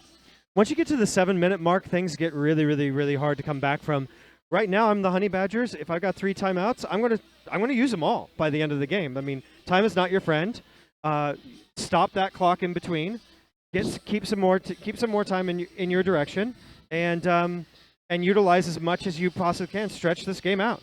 That's right. That's the way it goes. And use all the timeouts. Use the official review like they did last half. Do everything you can to squeeze every minute out of this game. And they're on a roll. This is the time to start playing those cards. I mean, the momentum is moving back to them. They're getting lead jammers again. When they're not getting lead jammers, at least they're putting pressure on by being quarter track, third track, half track behind. It's definitely time to do this, and now it's a power start. Get yourself a play together and get out there and rule this jam. And just to let you know, that last 10-point jam was the Honey Badgers' highest scoring jam of the evening. So, like you said, their momentum is switching over to them. They're able to get some successes, and really loving what I'm seeing in this last portion of this game. Yeah, make Ultraviolets start to think about it, Go off with a good jam. Ultraviolets maybe get a little bit rattled, potentially. I don't know. A little bit of a head game thing, Rather than just like playing the fast offense, jam and jam again when you got momentum, like take a jam and be like, hey, we're going to let you think about that for a minute. Shout out to Bill DeButcher, says that he's watching us on the feed. We certainly love to have you feed folks out there. Thank you so much for joining us here tonight. Just really great junior roller derby. I always love announcing junior roller derby games. It's just so athletic. It's so interesting. There's so much speed and athleticism involved. It's just a really great thing to watch. And like we were saying at the very top of the broadcast, these are the kinds of players that are going to move up to adult leagues with 10, 12 years experience, some of them, and that's a bit ridiculous. And that's a game changer, honestly, for roller derby. The institution of a junior programs that are so strong across the country and honestly around the world. I mean, you got roller derby in the UK, Australia, Belgium, Austria. It's growing so fast in so many areas. And Canada, don't forget Canada. Oh, all over Canada. So much roller derby in Canada. I mean, you know, taking the great skating skills, but you know, what you see, what people often say that they see, you know, is a lot of the hockey skills coming down from Canada, and that's true in the hits. But but what you really especially see, especially with like Montreal, is you see the footwork. The footwork's there. Yeah, absolutely. You know, it's a really dynamic footwork, and that's what I've been missing from NWO at times. Is that, you know, the footwork to get them from one line to the other and cover those lines and lock down those lines. But when they've had it, it's been just rock solid. Yeah, you see flashes here and there. This team is definitely on its way up. This is the second year I've been watching them play, and I am impressed with the improvements that they have made, and where they're going is just going to be up. Charlie Horse is going to get pushed to the outside, but by a player that was out of play, so she gets to come right back in. Which she was very happy to do and get lead jammer in the process. Absolutely. That's just good to heads up play. She's just going to break on through that little tripod over there. Like I said, a game of Red Rover. She went directly for the arms and got it. 5 points in the sky for Charlie Horse. And now the Ultraviolets taking some chances. I don't know if they're taking chances because they want to or because they're frustrated. I hope it's not the latter, because they can. They've got a fairly solid lead.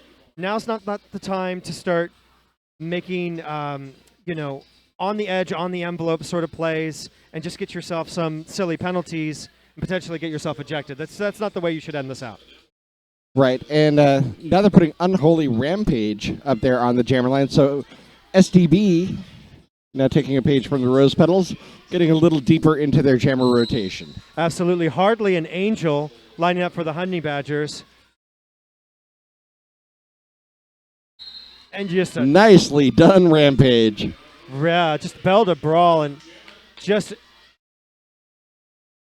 what an incredible skating, both offensively and defensively. Hardly an Angel now skating up, and Rampage just making it look easy, getting around those hips. Well, you know, we talk a lot about in roller derby about being able to play both jammers and blockers, and what we're seeing here is some blockers taking the jammer star. We've seen it a few times now, and they're a little bit looser on the penalties, but the power that they display is just so impressive. Yeah, Unholy Rampage is going to be in the box, and Hardly an Angel. There's a little like Hardly an Angel and Bell to Brawl thing going on out there right now.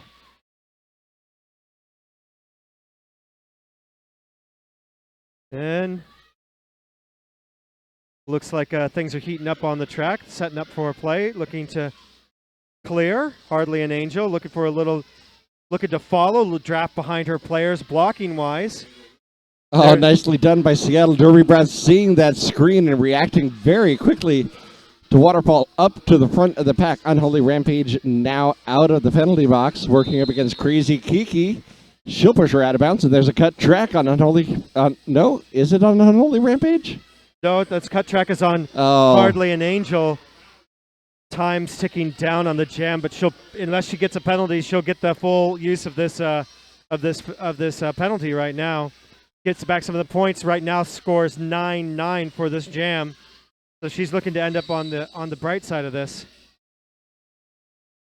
Certainly, the jam that will go to the end. That it will. Unholy Rampage getting a 5-point pass on that one. 14-0 so far for Unholy Rampage. A nice jam for Seattle Derby Brats. So just about 4 minutes, 45 seconds left in the game. NWO Honey Badgers content to let the clock keep ticking. 89 points to 311 right now. So Unholy Rampage skated out the jam, and the result was the Honey Badgers jammer frozen in the penalty box standing, so Irene will have a power start. 4:20 left on the play clock. So probably 3 or 4 jams. Yep. Irene trying to navigate that front. She's able to get her hips. Oh, not quite around, but hardly an angel. Now re-engaged in the pack. Bearing the Pain's going to try to stop her along with Taj Mahal. Seattle Derby Brass working 2 front, 2 back. We've seen that before.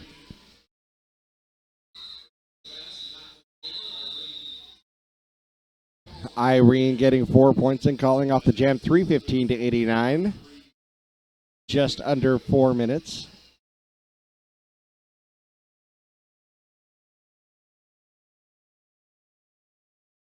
Wheels of Mass Destruction against Charlie Horse.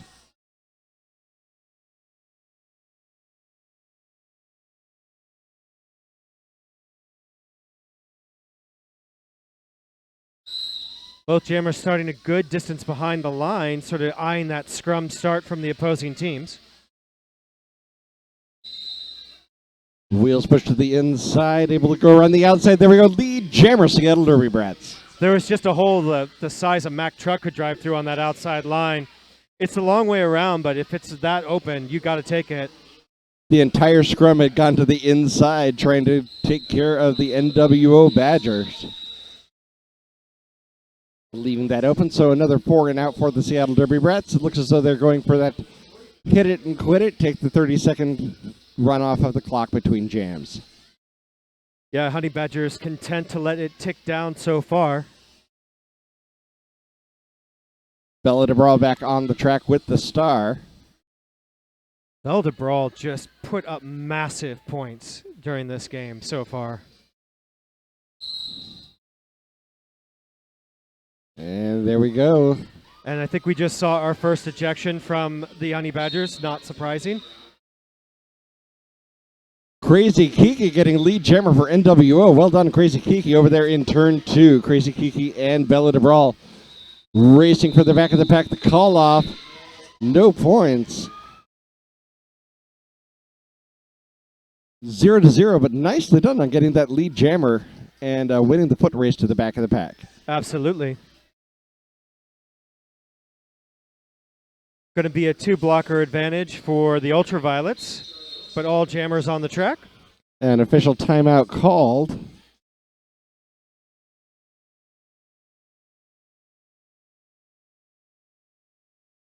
And I think we potentially have another. Oh, with the ejected player. Looks like they're trying to figure out putting somebody in the box to serve that penalty.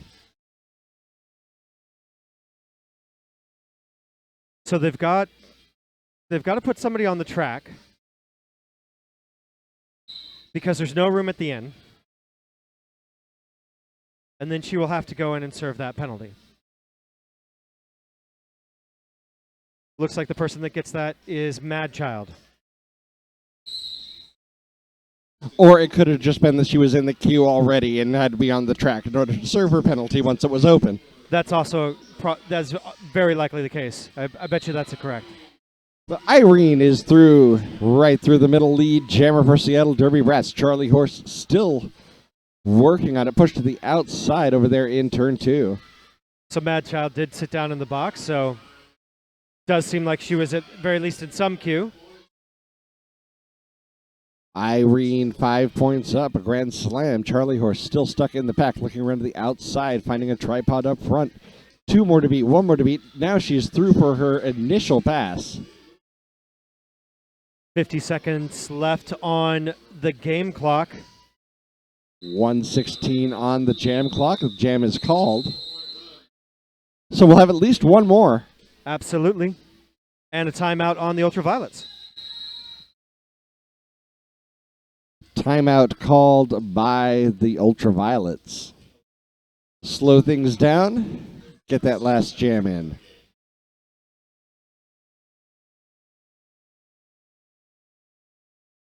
So unless something fairly unexpected happens, this will be our last jam.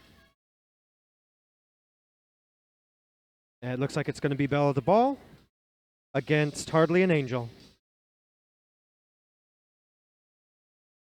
Bella DeBrawl, very strong jammer here for the Ultraviolets.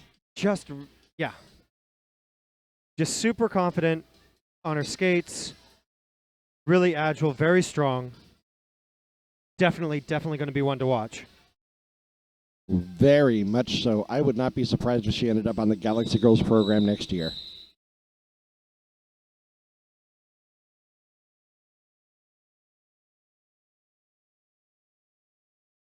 Galaxy Girls, of course, the travel team for the Seattle Derby Rats. They've got two that they consider travel teams now, the Ultraviolets and the Galaxy Girls. Bella DeBrawl up front, lead jammer, SDB. Belle DeBrawl just barreled her way through that defense. Hardly an Angel looking to get that outside line, but she's going to get taken out in turn 2, and then just a waterfall effect. Nice staying in, though. Don't get up. Oh, there it is. The cut track. She got up. Hardly an Angel. Sent to the penalty box. That's just been... I'm just going to suggest that may be something to work on when the Honey Badgers get home. Getting up while out of bounds. Just crawl off the track. Just crawl off the track. Bella DeBrawl now with 10 points on the power jam. 3:38.89 period clock is sitting at 0. This will be the final jam. Belle DeBrawl gets the go-ahead from her team to keep skating it out. Bella skating around the track looking like she's going for another scoring pass. Power jam is over. I think she's just going to let the jam clock run out. Does give Hardly an Angel a chance to come back in. That's her initial pass, breaking on through.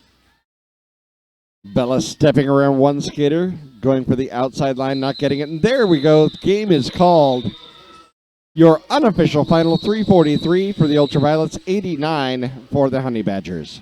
We'll, of course, let the folks calculate the official score for rankings and the like, but I feel very comfortable calling this for the Seattle Derby Brats Ultraviolets. I don't think that's a bad call. Once again, as long as math works the same way here as it does everywhere else. But we want to thank everybody for tuning in tonight, listening to our stream. Yes, I appreciate all your understanding and patience. We are certainly glad to have you here. We are streaming most bouts from the Rat's Nest this season. So if you are out on Saturday night and you're really jonesing for some roller derby and nothing's happening in your area, rather, then you can very likely click on to YouTube and catch us here. Absolutely. Want to thank LeGrand Moore for coming out and announcing with me tonight. I'm Daddy O. Thank you so much. I'm LeGrand Mort. And that's it for us. Good night.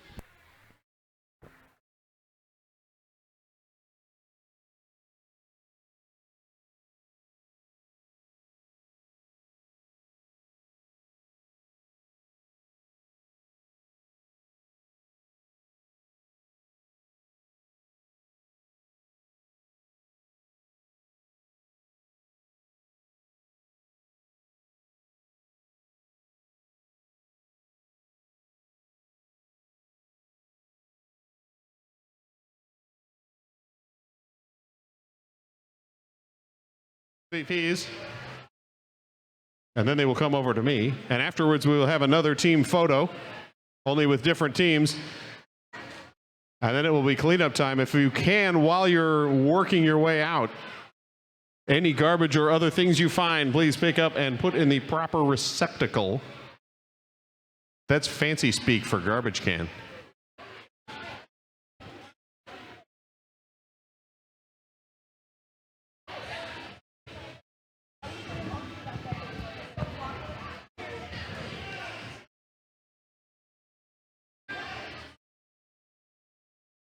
All right.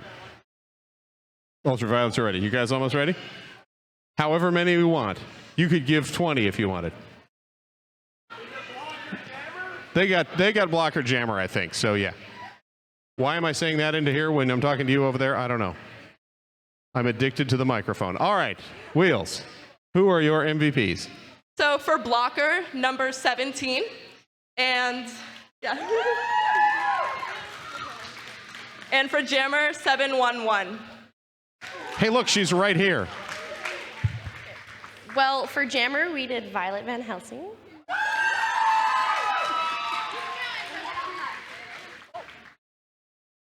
And then for Blocker, we did 722. All right.